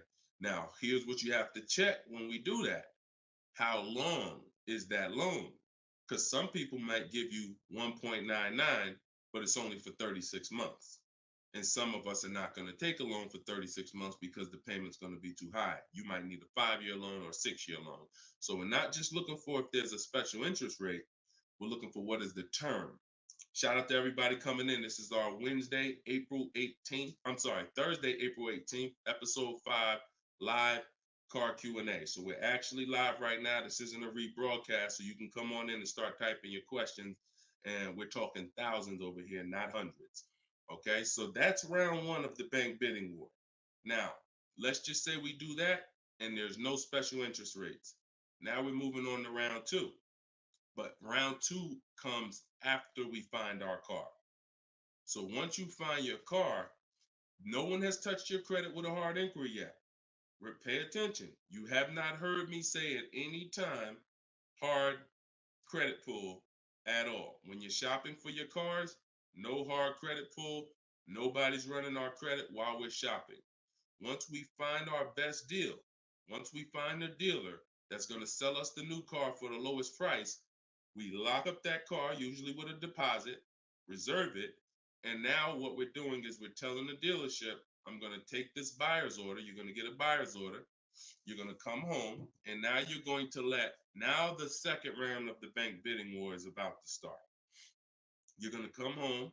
You're going to call your bank if you have one, or your credit union. This is when you're going to let them access your credit. Because if you've ever tried to actually get a bank to tell you what the interest rate would be, like a pre-approval, many of them, and if you've experienced this, I want you to type a 1, many of them will say you need to have a car first, right? If you've experienced that type of 1, you call your bank, hey, I'm trying to get a pre-approval. They're like, okay, well, we need the information on the car. And you're like, well, I'm trying to get the pre-approval so I can go get the car. So that's why we don't follow that process of getting a pre-approval beforehand. Look, Marinette, you've experienced it on Facebook. So when we look at having the buyer's order for the car that we reserved, you have everything you need now. You have everything the bank could want. And you're now going to call your bank, or if hopefully your bank and credit union has a website, you could do this all online, and you're going to get as many approvals, offers as you possibly can. In my book, I list a couple: your bank, your credit union, online banks, Lightstream, community credit union, everybody who can lend in your state, you want them bidding. This is very important, because some of you haven't been trained to see. My job is to not teach you just how to buy from home and make people bid for your business. My job is to show you everyone willing to listen. If you're willing to listen, I'll show you where the hidden money is in your car deal, the money you have not been trained to see, or the money you've been trained not to look at. And the people who have trained you not to look at this money are usually the people that's making the money. So you have to see that one point. Let me give you a scenario here. Let's go to an auto loan calculator so you can see how much money is just in your car loan. Just in your car loan. And we're going to do a couple different interest rates so y'all can take this serious. and you'll see why you need to be getting multiple bids for your interest. So if I'm buying a $30,000, if I'm looking to borrow $30,000, let's take $30,000 for an example. Average, pretty good average. Average price of a car is probably higher than that, but let's use 30. Now, if that interest rate is 5.99, total interest paid is $4,791 over the course of 5 years at 5.99. If the interest rate is 7.99, total interest paid is $64.89. That's over $2,000 difference. 2 points, $30,000 loan. Now, some of you are going to be borrowing more than that. Some of you are getting $50,000 loans. Interest at that same 7.9 on a $50,000 loan is $10,815 over 5 years. Now, if you can get 2 points less, 5.99, interest is $7,984. This is $3,000 difference. So, do you see how if you're not getting the best loan offer just as serious as you're taking trying to get the best price, you get a good price and then you'll give it back to the bank who's giving you the loan. So this is why we get big. So we're now going to let all these people run your credit. This is when you do your hard inquiry. You don't do it before this. Hard inquiries, credit unions, online banks, your bank, your credit union, everybody's bidding now. And now what you're going to do, once you take the best offer from that round, that's round 2, that's when you're going to call the dealer and you're going to tell them what that best offer is and see if they can beat it. Because the dealership has another 7 to 10 to 12 banks that they're going to be competing to try to get your business. So this is the bank bidding war. So when I created this product, and if you do this right, as I said, what I know you were taught, who was taught, be honest, we're live right now. This is our Thursday, 12 p.m. live. Who was taught, don't let people run your credit. When you have multiple inquiries, it lowers your credit score. Who was taught that? Type me if you were taught that. Don't let these banks, don't let people run your credit. You can't have all these people doing hard inquiries or they're going, it's going to jack your credit score up. All right, look, that right was taught. Okay. Look, Lisa, I see you. Hold on. Let me go to Instagram so I can see our Instagram comments over here. I always got to go to Instagram Live. Okay, Diana from Facebook. I see you. Hold on. Let's get Instagram in the building. Give me a second. All right.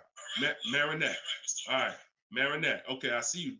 D, I don't even want to try to pronounce your name, but I see you on Instagram. So it's partially true and it's partially wrong.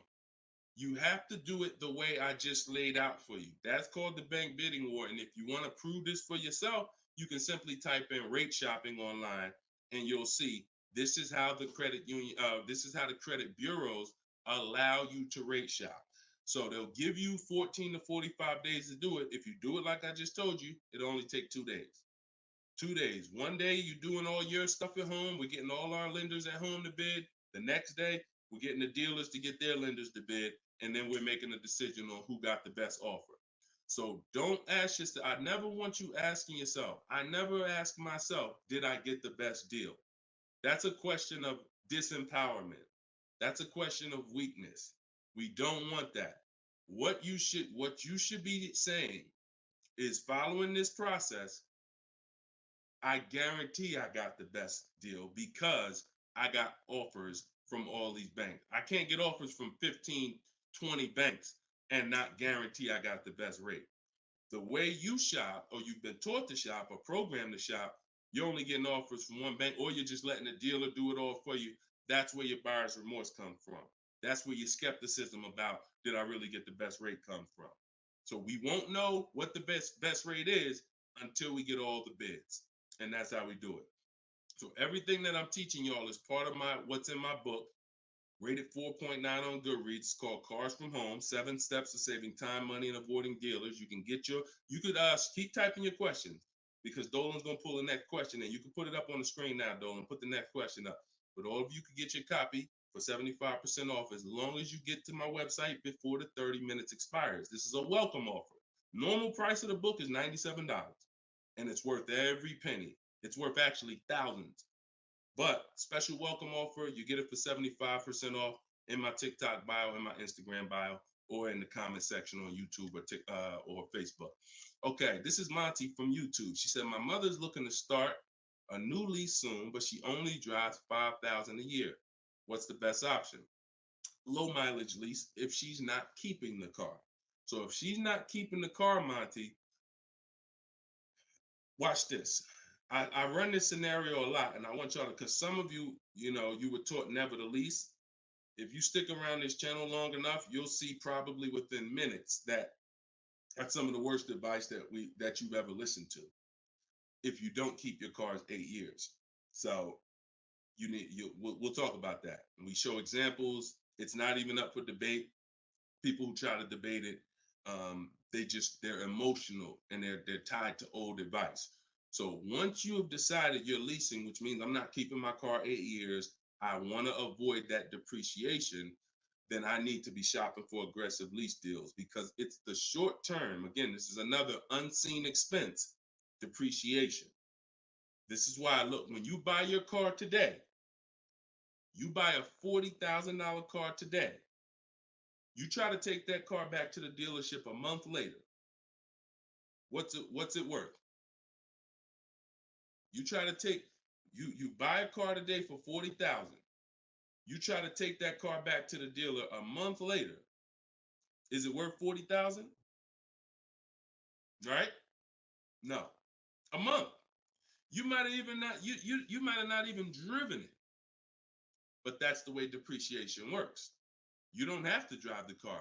In fact, here's another scenario. You could park the car outside your house for a year. You buy it for $40,000, park it right outside your house, don't even touch it. Just start it every now and then to keep the engine running. You come back a year later, that car is not worth $40,000. It's worth probably $32,000. Dang, how did I lose that much value and I didn't even drive it 1 mile? Depreciation. That's called the unseen expense. So whenever you hear me talk about the unseen expense, it's depreciation. So your job is to find the strategies, which is what I teach, to make sure you avoid the depreciation hit. So if you buy a car, Monty, even if she doesn't drive it, even if she only drives it 5,000 per year, 5,000 miles a year, like you're saying, she's losing value. And what she's doing when she replaces the car is she's hoping she could get some of that value back that she lost. It really never happens. Who understands that when you go to trade your car in, you never get what you really thought you were going to get for the car, right? Now, I'm going to ask you a question. Everyone who has a car outside that's 10 years old or more, 10 years old or more, type me in the comments.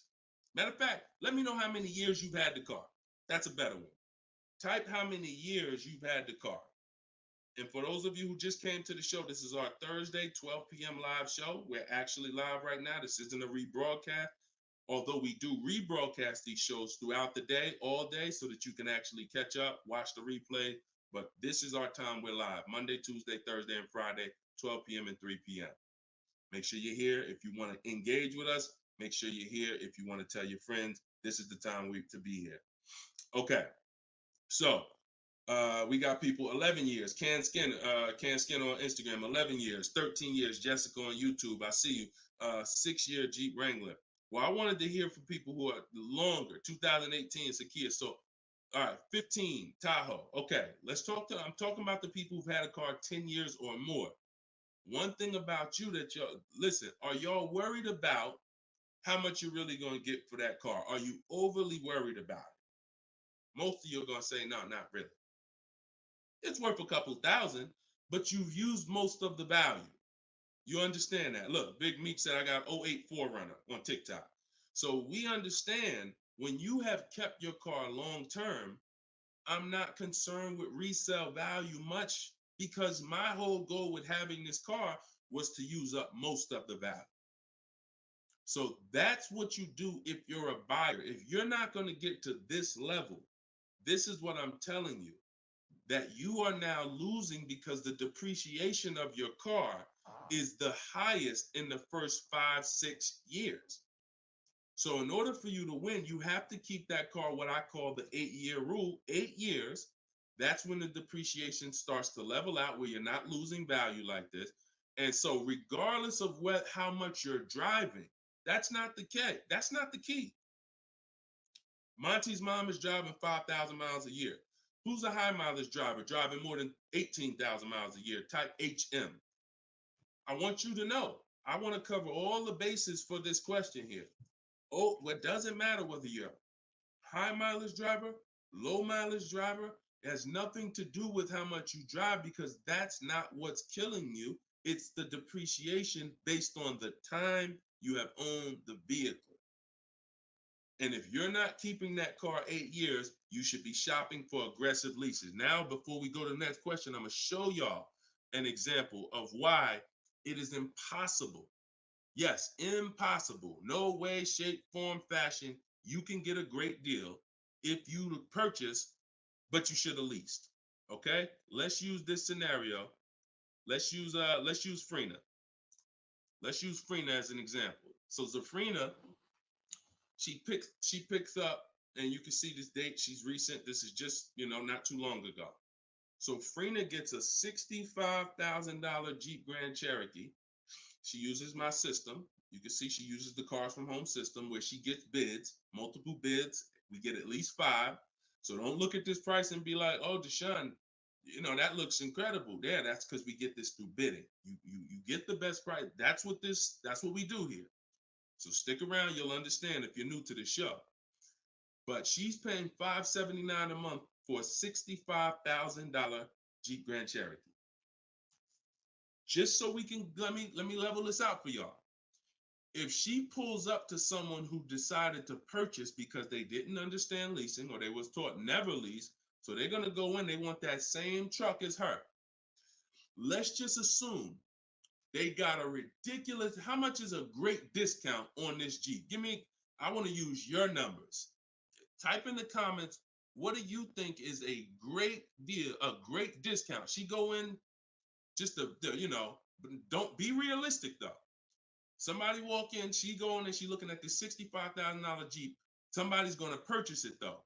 What would be, because I want to show y'all that even at the best discount that you could name, realistic though, you're still going to lose if you purchase compared to somebody who leased. Go ahead. Throw some numbers out. What's a big discount? Okay, look. All right. I'm going to make up a number because it's like, okay, 600. No, not a payment. Not a payment. I'm talking about, okay. Aux the Pro said 20%.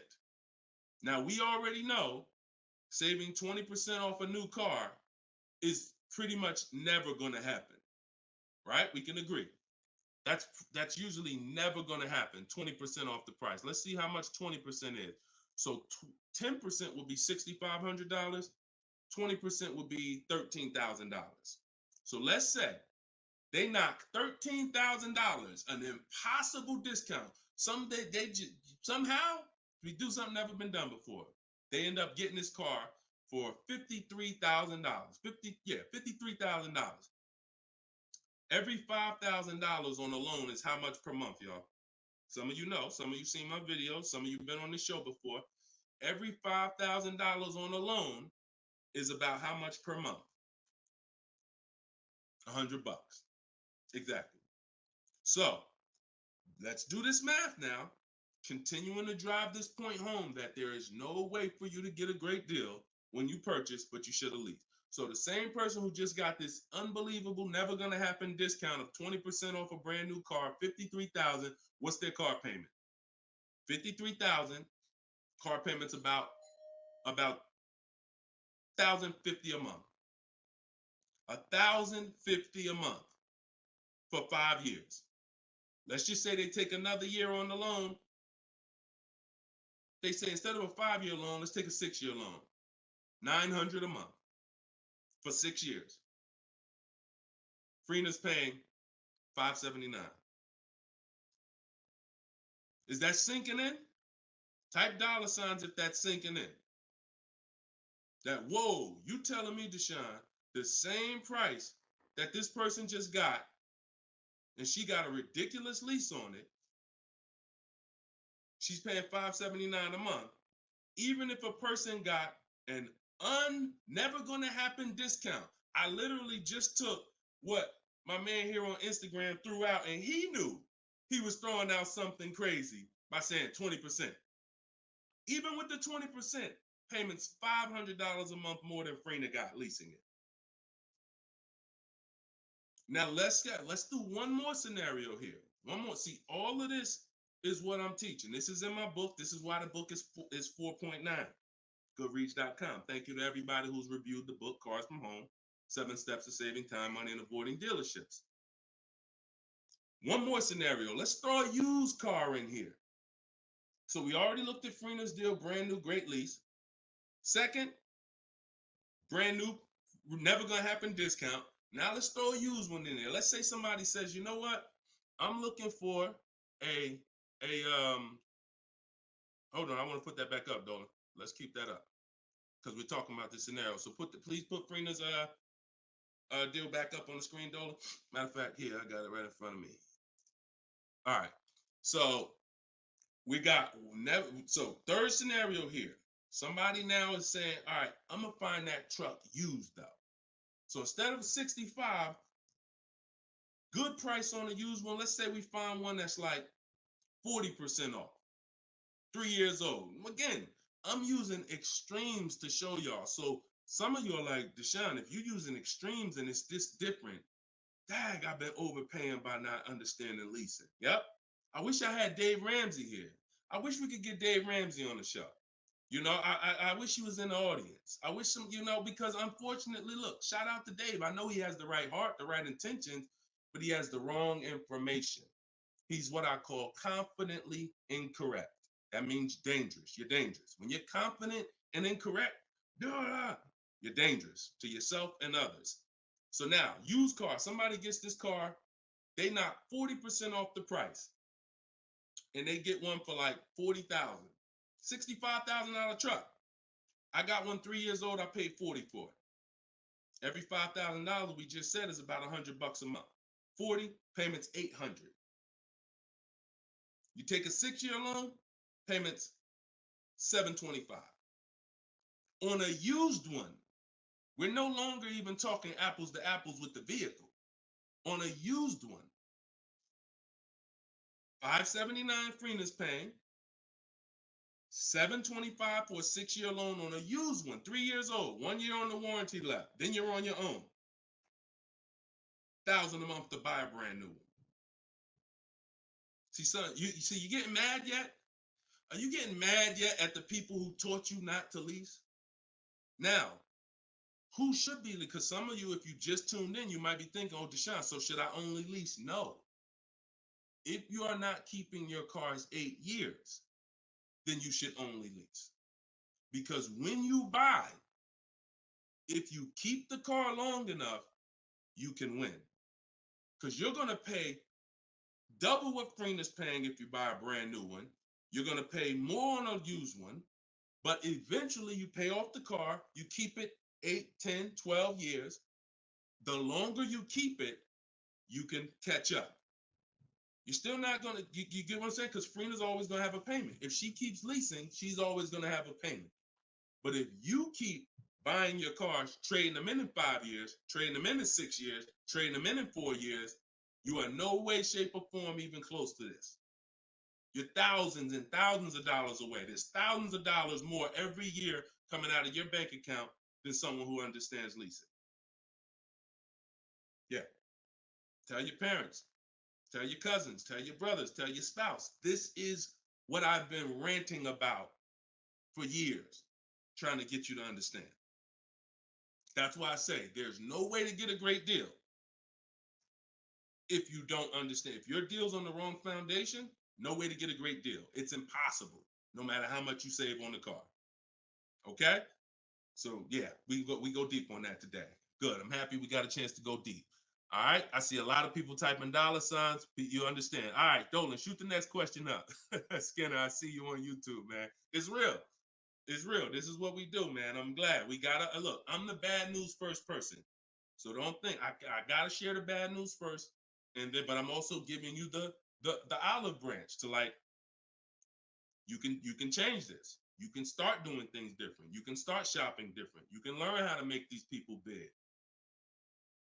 So go ahead, shoot the next question up, Dolan. Let's keep them coming. We're Thursday. We're live right now, y'all. So if you just jumped on the show, this is our live 12 p.m. show.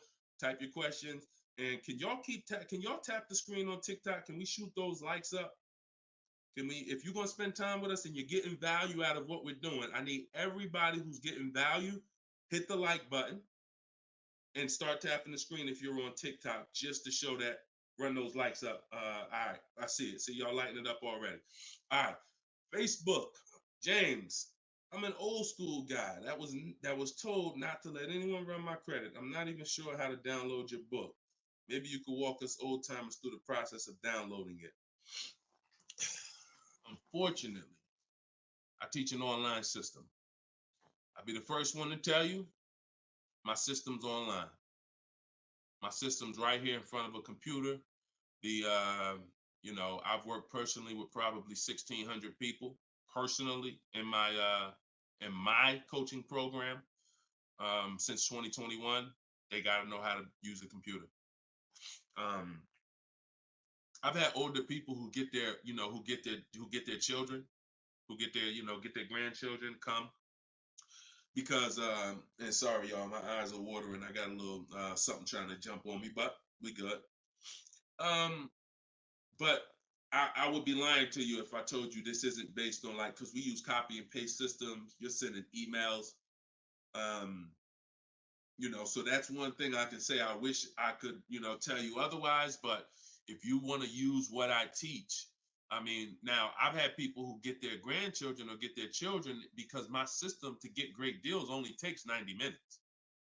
It only takes 90 minutes. That's why when you go to the page and you see my book, a lot of you are going to see the first thing I say on my website is this will teach you how to get below market deals in as quick as 48 hours. And the time you're putting in to get those deals is probably going to be about 90 minutes once you learn, as I walk you through my 7-step process. But you got to know how to use a computer. So I'm just being real with you. Like, I wouldn't tell you to get the book if you're not comfortable sending emails, copying and pasting, because it is an online system. So I would tell you, call one of your family members who's computer savvy. Tell them, hey, get this book, work this for me, help granddad out, help dad out. And not only are you helping yourself, but they'll now have a skill so that they can learn, so that they're now making dealers bid and they're at home. That's just me being as honest as possible with you. All right. Great question, though. Great concern. Skinner, what's up, my man? Skinner from YouTube. Deshone, what are the bank necessarily looking for different from what the dealership is? Banks want to lend. So think about where you're at right now. Skinner from YouTube just asked, so what is the banks necessarily looking for different than the dealerships? Banks, there's more banks around us that would want to lend us money to buy a car than we know about. So wherever your zip code is, the reason why I want you using the bank bidding war, which I laid out at the beginning of the show, if you just jumped on, you want to go to YouTube, you want to watch the beginning of episode 6, and I break down the bank bidding war. If you don't have my book, if you have my book, then you know the bank bidding war. Now, it's about letting the people who want to bid, because the dealers, here's the difference. It's your positioning. When a dealer knows you don't have any leverage, you haven't shopped bank offers, you're basically waiting for them to tell you what their bank said. Here's usually the conversation. What is the most interest? What is the highest rate you think they'll take? What is the highest rate that we can actually get them? And it might be 6.2, but at 6.2, we make some nice money on the loan. But that's not the best I could do. But I'm not going to give them the best I could do, because what sense does that make? I'm going to give you the most you're willing to pay. So if I go out and say, look, we got you 6.2, your payment's this. If you don't fight them, then that's what's going to happen.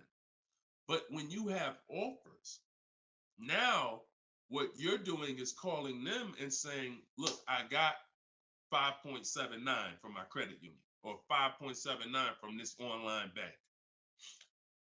If you could beat it, then I'll give you the business. Not only does this make for a good relationship because you're giving them the opportunity versus saying, oh, I'm not letting you get the opportunity. This person has 7, 10 banks.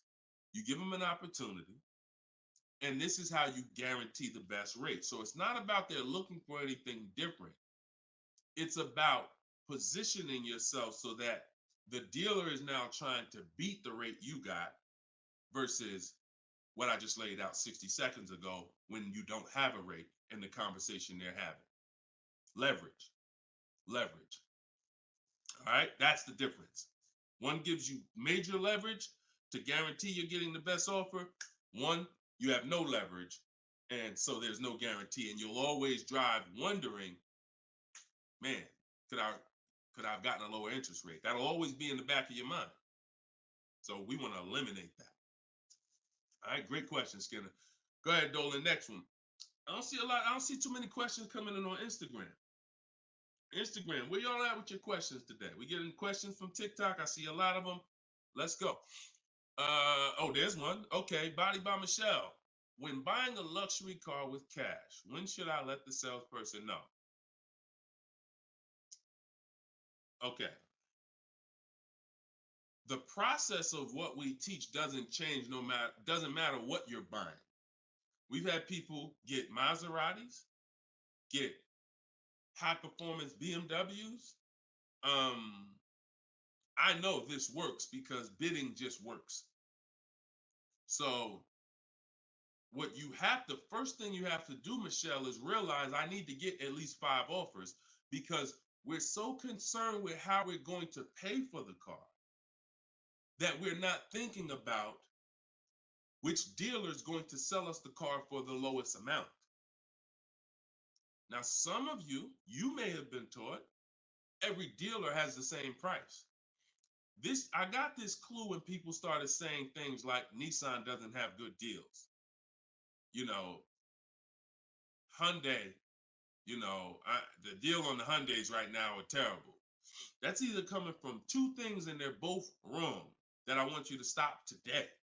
Looking at advertisements, commercials, because some people say, Deshone, I look at that, the commercial says that, I got to put down $4,000 if I want to lease that vehicle. That's an advertisement. It's not a deal. It's a custom thing they put together that they want to present to the public. It's not a deal.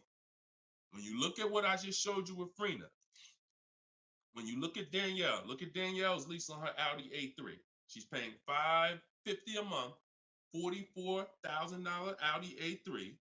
She only put her first look. This is her words. Due to circumstances out of my control, I had to lease something quickly. So my program, I told you, as quick as 48 hours, you can get below market deals. This doesn't take days and days and weeks. I took the course last weekend, did all my emailing back and forth because she's in my video program. So I do have my book, and then I have that same book in a video program. You pick. Now, finalized the deal on Sunday, was finally able to pick it up. This is the details. $550 a month, first payment down. Included maintenance, gap insurance, all fees, taxes, registration, 12,000 miles per year. MSRP was $44,000.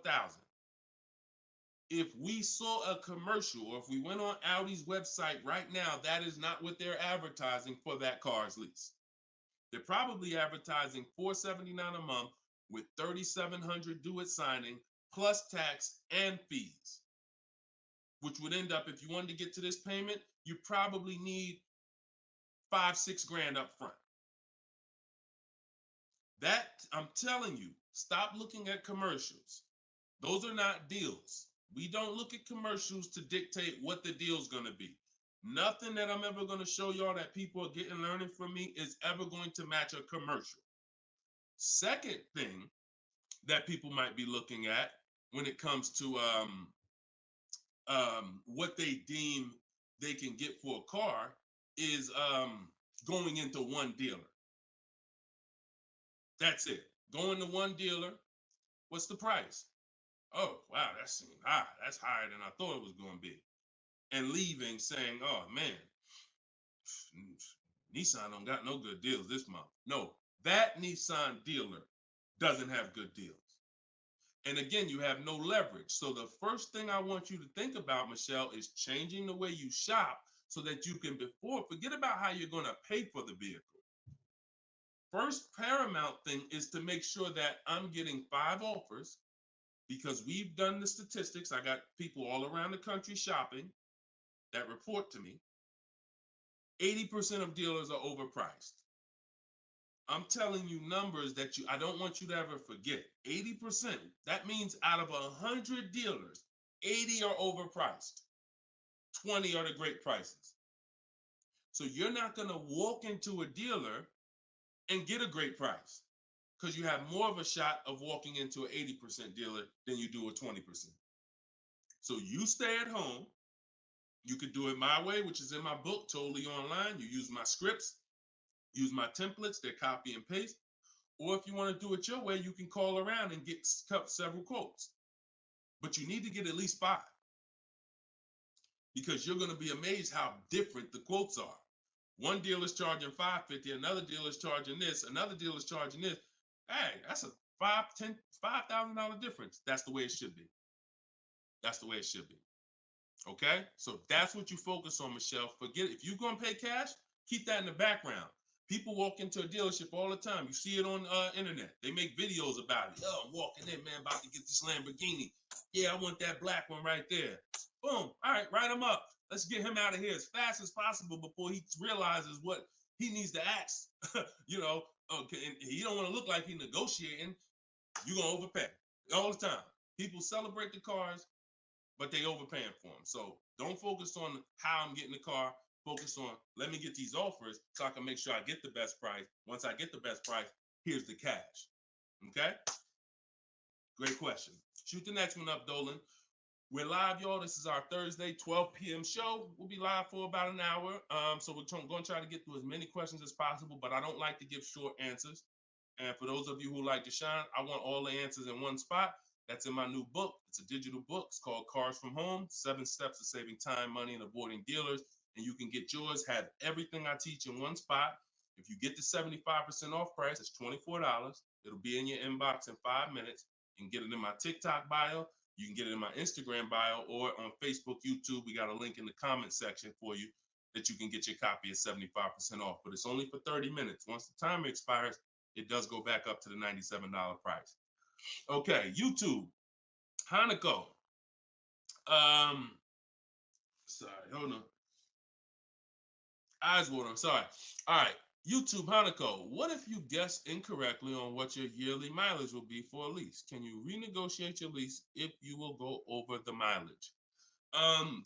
So some brands will let you buy mileage before the lease ends.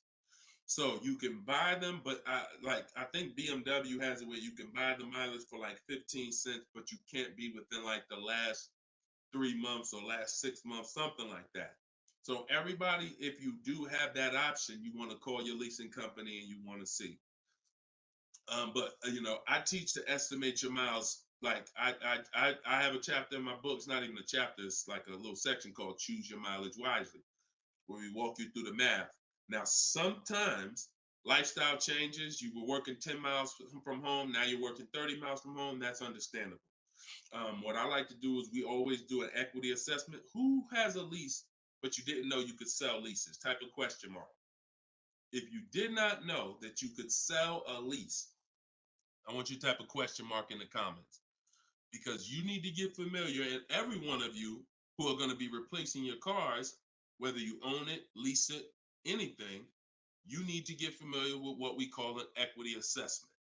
Yep, I see a lot of you. So a ton of you have leased cars and you didn't know that you can sell leases. So imagine how much that's cost you so far. Again, I'm the bad news first person. If you dropped off a car without seeing if there was any equity, then you certainly, I mean, there's no guarantee, especially, but if you dropped off a car 2020, 2021, 2022, oh, you most certainly, there's a good chance you had equity because everyone did. And it was to the tune of, 5,000, 7,000, 10,000.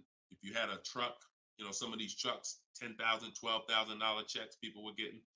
Now those big checks are over because that was a limited inventory thing where resale values were so high. Almost everyone had equity. But you need to make sure you're not leaving 1,000, 2,000, 3,000 on the table in this market. In a normal market, we always do an equity assessment. So if you're going over your miles, you want to do an equity assessment to see if you can sell it. Because if you sell it, you're out of it, and you can just go lease a new vehicle. But so the equity assessment is you call your bank, you get your payoff. You go, once you have your payoff, you want to ask them. It's only for leases. This question, the second question is only for leases. Do I have a third party restriction? If they say yes, you just need to make a note of that. If you don't have a third party restriction, and there's several brands that don't, Chase, Toyota, Mazda, there's still a couple leases out there that don't have third party restrictions, then you're going to go and you can sell to any of the online bidders, highest bidders. You get all these offers. And look, let me be clear on when you should be doing this. Before you ever think about shopping for a car, you gotta take care of your equity. You shouldn't be shopping for a car and then saying, all right, now let me check and see what equity I got. Because now if you don't, you need to know that up front, because if you have $3,000, $4,000 of equity, that matters going into your budget. Maybe you want to apply it to your next deal. Maybe you want to put it in your bank account, but you need to know about it early. That's why it's the second step in my system. I got 7 steps. Equity assessment is the second step. As soon as you think about getting a new car, your first question should be buy or lease. Should I buy or lease? That means, am I keeping the car 8 years or not? And then the second thing is equity assessment, because that's going to tell you your positioning with your current car. So once you get your payoff, you go to the Carvana, CarMax, Driveway, and you look, you do what you want. I would not suggest you be lazy in this. This takes 20, 25 minutes, and this is your money. So you go to those websites, CarMax, Carvana, Driveway, Kelly's Blue Book Instant Cash Offer, hold on, AutoNation Sell My Car, and Car Google Sell My Car. 6 offers. 6 cash offers, and that's going to tell you your equity position. That's once you know that, because some of you are going to do that and find out you got negative equity. Now you have to plan accordingly. Some of you are going to do that and find out you got 4,000 of equity. Now you got to plan accordingly. Some of you in leases are going to do that and find out you have no equity, in which case, okay, I just need to wait until my lease is up. I can't get out early. But so the equity assessment tells you how you can move to the next step. Okay? So that's what you focus on. That's what you focus on at this particular step. Okay? Go ahead, shoot the next question up, Dolan. All right, we're getting a lot more. I'm gonna try to get through. I'm gonna try to go faster, but go ahead, shoot the next one up, Dolan. This one's Instagram. That's my man that I said I didn't want to butcher your name. Might even be a woman, so I'm not even gonna try to pronounce the name. But my lease is up in 6 months. I would like to lease again. Is my current lease gonna hurt me when trading it in? Equity assessment. I'm glad you asked that. Equity assessment. That's the game. That's the game. See, those are the questions that gets answered with the equity assessment. Is my lease going to hurt me or help me? Do the equity assessment, and you'll know. Now, if you have a third-party restriction, then we can't sell direct to these online buyers. We have to sell to a local car dealer of the same brand. So I have a script in my book where I walk you through talking to used car managers so that you can actually sell your car locally to them. You're selling a 2 or 3 year old car, usually good mileage for most. We need to sell that car to a local used car dealer, but we are still getting bids. We're not walking in. This is what a lot of people did. You may have did it. Man, I got a third party restriction. I'm gonna just walk into the dealer. hey, yeah, look, I know I got equity. You don't realize how you're making it hard for someone to even help you because you don't know how much equity you got, and now you're coming in and you're not really saying what you know. When you're at home and you're talking to managers, you're talking to people and getting offers for that car, you can speak intelligently. And we only talk to used car managers in those cases. But that's only if you have a third party restriction, because some people, another thing they were doing is buying their cars and then turning around and reselling them. Reason I never do that is because, and nobody who's listened to me, even throughout the pandemic, I don't think we had one person do that, is because when you buy, you pay taxes, you pay fees. So yeah, if I had 5,000 in equity and then I buy the car and resell it and then I pay 4,000 in taxes and fees, by the time the title gets to me and all of that, I might break even. When we sell direct to a used car manager, a local dealership, we don't pay those fees. So although they might not pay, they're not going to pay as much as CarMax, Driveway, and any of these online bidders, we still get offers from them because we don't have to. They're not going to pay those fees. We're not. Those fees aren't going to come out of our profit. Okay. Equity assessment. Again, D. I'm gonna just call you D. Go ahead. Next question, Dolan. Exactly. Exactly. Auto advisor. Equity assessment. How'd you come up with the auto advisor? That's so funny. I'm just not used to seeing, I'm not used to seeing anything that says the auto advisor unless it's there's a lot of Deshone the Auto Advisor accounts going around inboxing people to buy crypto. I don't do anything but car education. So if it ain't about Cars from Home, my book, if it ain't about Cars from Home, my video library, it ain't about my coaching program, then it is not me. Stephanie from TikTok. So you can ask any lender, even if they don't work with them directly at the dealership? Absolutely. These people lend money. They don't care about selling you a car. People that lend money want to give you a loan. Good question. Absolutely. Go ahead. Shoot the next one up, Dolan. All right.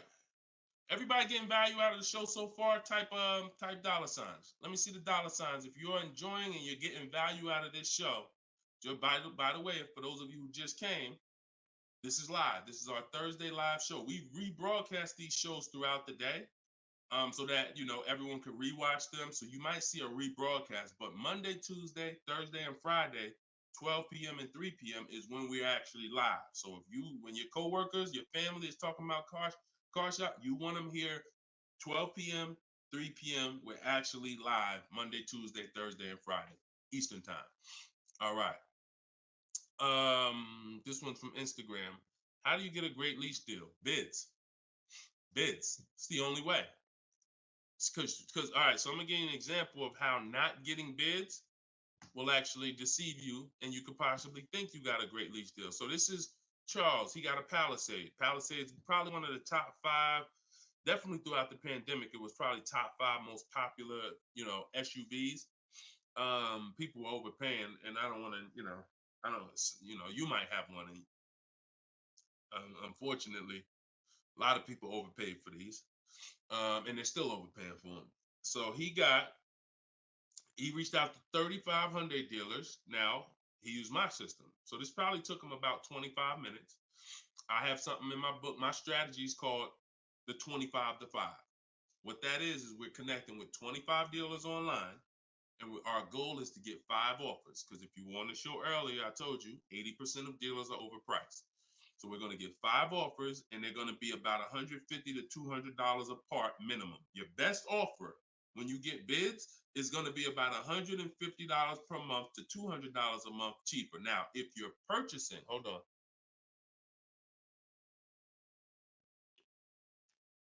All right. Now, if you're purchasing, you're going to see, for those of you who are buying new cars, because we have several people that do that, you're going to see that there's about a $5,000 difference minimum between your best offer and your worst offer. So let's say I was buying this Palisade. When I get my bids, my best offer to my worst offer is going to be close to $5,000 difference. That's when you know you're doing it right, because we get below market car deals. Some people get market value car deals. Some people pay above market value car deals. Depends on the skills they have. So he got bids. He did this, used my system. Took him probably 30 minutes to reach out to 35 dealers, maybe 25 minutes, and he got 10 quotes. Offers range from 1.23 to 1.66. Now, that's what that's what I'm telling you. The 1.26 lease that he ended up getting a 1.23 because we always send a counter offer. I have a calculator in my book where you put it in. We must send a calculator. We must send a calculator. We must send a counter offer. So he ended up closing the deal at 1.23, all online. Never spoke to the dealer until he was ready to lock up the deal.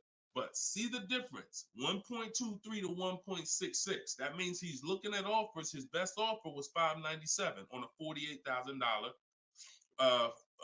Hyundai Palisade. His worst offer at 1.66, that same 1.66 divided into 48,500. Hold on. 1.66 times 48,500 would be about 700, 900, call it $800. So he's getting offers. That's when you know you've done it right. So to answer your question, Tobo, how do you get great lease deals? Bids. It's the only way. It's the only way. So his best offer is $597. The worst offer he saw out of all of them, he got 10 of them, was $800. Same vehicle. 80% of dealers are overpriced. Okay? Must get bids if you want to get deals like this. Only way. All right? Shoot the next one up. Now, look, hold on real quick. I want to say one more quick thing. Until you get bids and you have enough bids, you might think you got the best deal, but you just don't know what the best deal is. See, you're going off your gut. If you're going off your gut, look at Kimberly. Kimberly saved $20,000 on her Maserati. It's a $91,000 vehicle. She posted, the one she ended up getting was 91 because a dealer near her ended up beating this offer she had, but it was an $86,961 Maserati. They offered it to her for $66,261. So they're taking 20 grand off.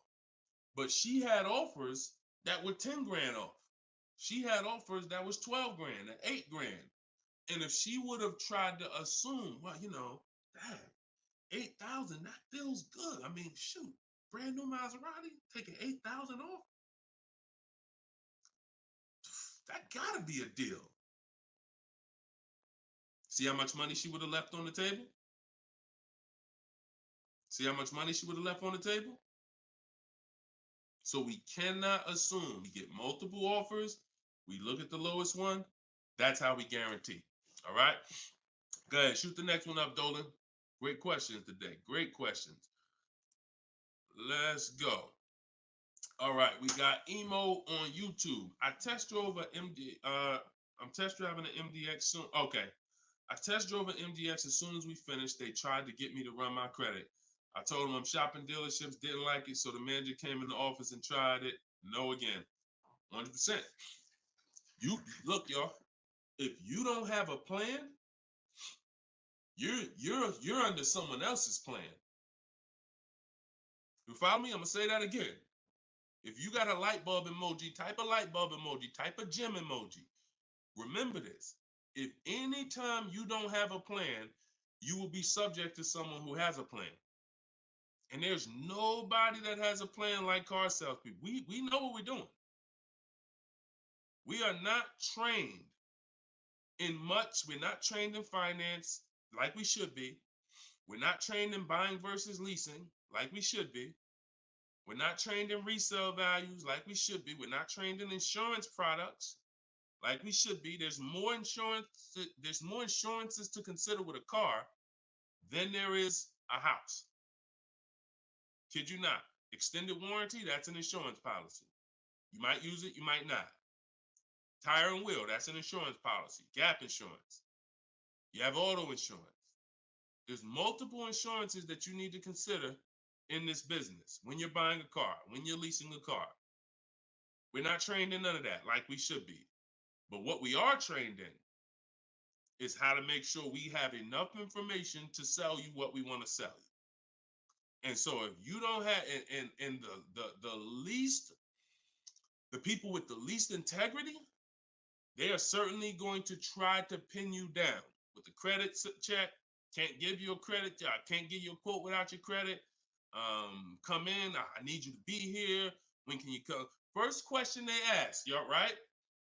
Who's getting phone calls from dealers right now? Raise your hand and type me if you're getting phone calls from dealers right now for any reason. Bring your car in early. Hey, your lease is almost up. Hey, I saw that we can get you in a new car. We can keep your payment the same. Look, nobody's business. If you're getting phone calls from dealers right now, type me in the comment. Look, Skinner said they blowing me up. So understand the reason why they're doing that is because they want to pin you down. It's just come on in. When can you come in? When I can come in, I get you to talk. Numbers in here, it means you're pinned down. You cannot do this. You're losing all your leverage. So that's why I'm telling you, you're going to shop with a plan if you're following what I'm telling you, if you're following what I teach. Some of you have my book already. Shout out to those who have my book. We're rated 4.9 on Goodreads.com. Appreciate everybody who's reviewed the book. You can get yours for 75% off. It's normally $97, but in my TikTok bio, 30 minutes only, you can get it for 75% off. Instagram bio is $24 if you get the deal in the comment section. But you must have a plan because they have a plan and you don't know who you're dealing with. So that's all I can tell you. But I'm glad you stuck to the guns. Even under the pressure, you didn't let them run your credit. You stuck to the guns. Way to go. All right, go ahead, Dolan. This one's from TikTok. Better to buy used or new? Planning to keep longer than 8 years. Thank you for all that information. Letting me know you understand the 8-year rule. I appreciate you. That's a matter of, okay, so if I'm buying to keep more than 8 years, right? Only question between new or used is a question of budget. Can you get everything you want and need in a new car for your budget? Once you get all your bids, can you get all those bids? Is the best bid that's going to win your business on a new car in your budget comfortably, then get a new car. But now some of you can't afford a new car that covers all your needs. Needs are the most important thing you need to think about. You need to know the difference between wants and needs. Needs is, I got 3 children, I need a third row. Need is, I drive on the highway a lot. I need a car that has good acceleration. That's needs. Needs are things where if you don't get them, you're not going to like the car, you're going to trade it in because it's not doing the basic things you need it to do. That's needs. Wants is, I like to have the sunroof.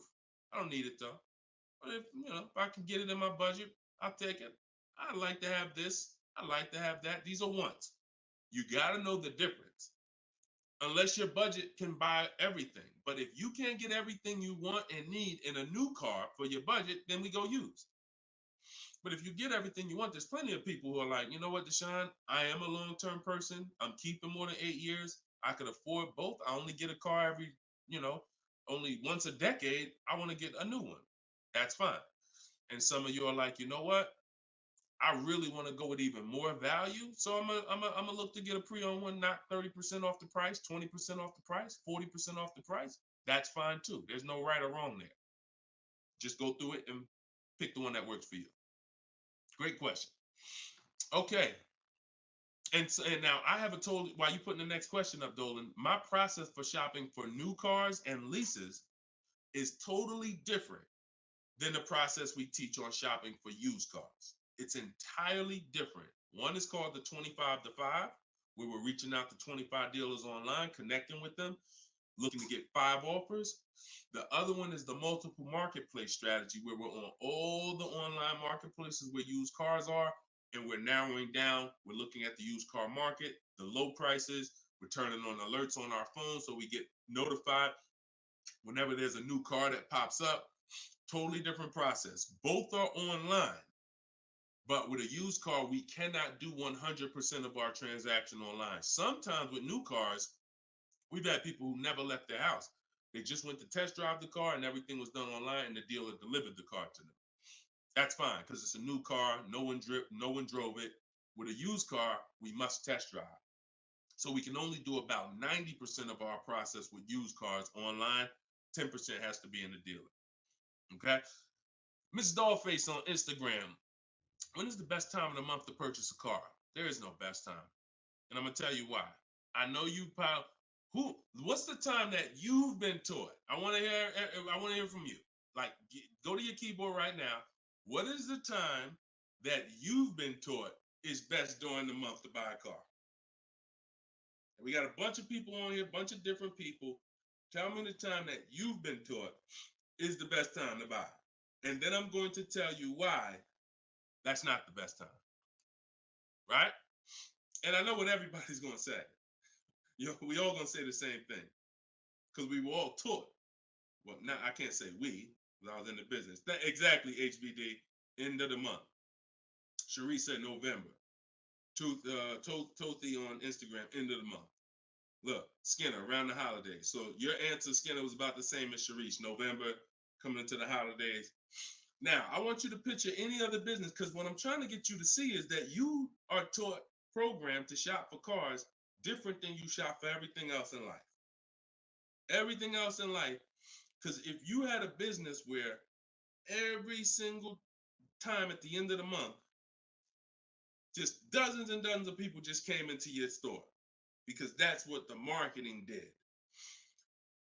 Are you more, and let's really use some real terms here. Are you more desperate to sell something when the store is packed? Or are you more desperate to sell something when the store is empty?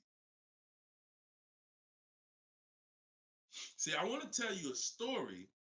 If I could get you to continue to keep these stories in mind, it'll answer your questions. Now, obviously, everything's in my book. Some of you have my book and you understand all of this is laid out for you. But even as you're listening, I want you to grasp concepts that you're going to see.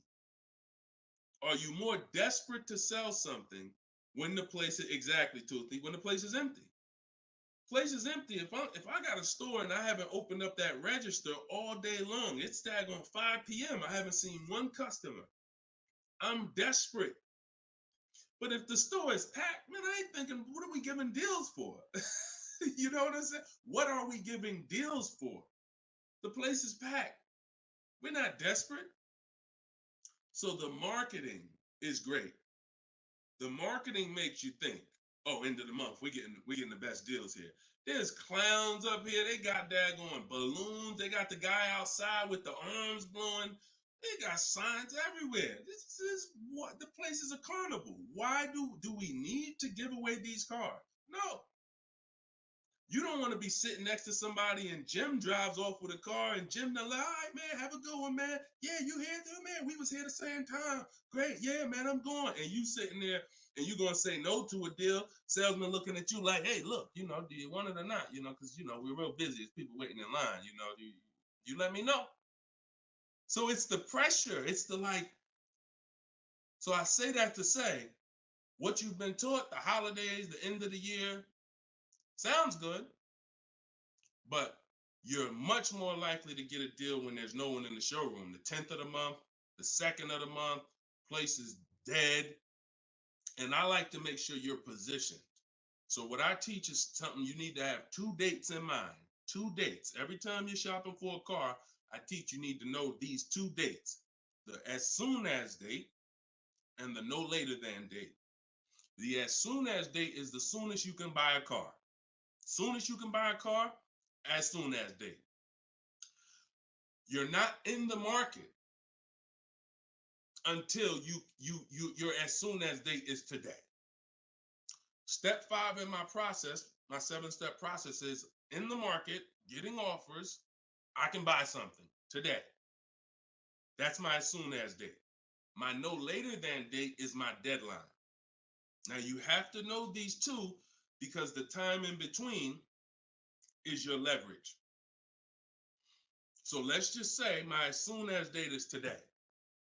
I can start looking at offers. But my no later than date, I got 2 months. 2 months. I need to have a car by this time, 2 months from now.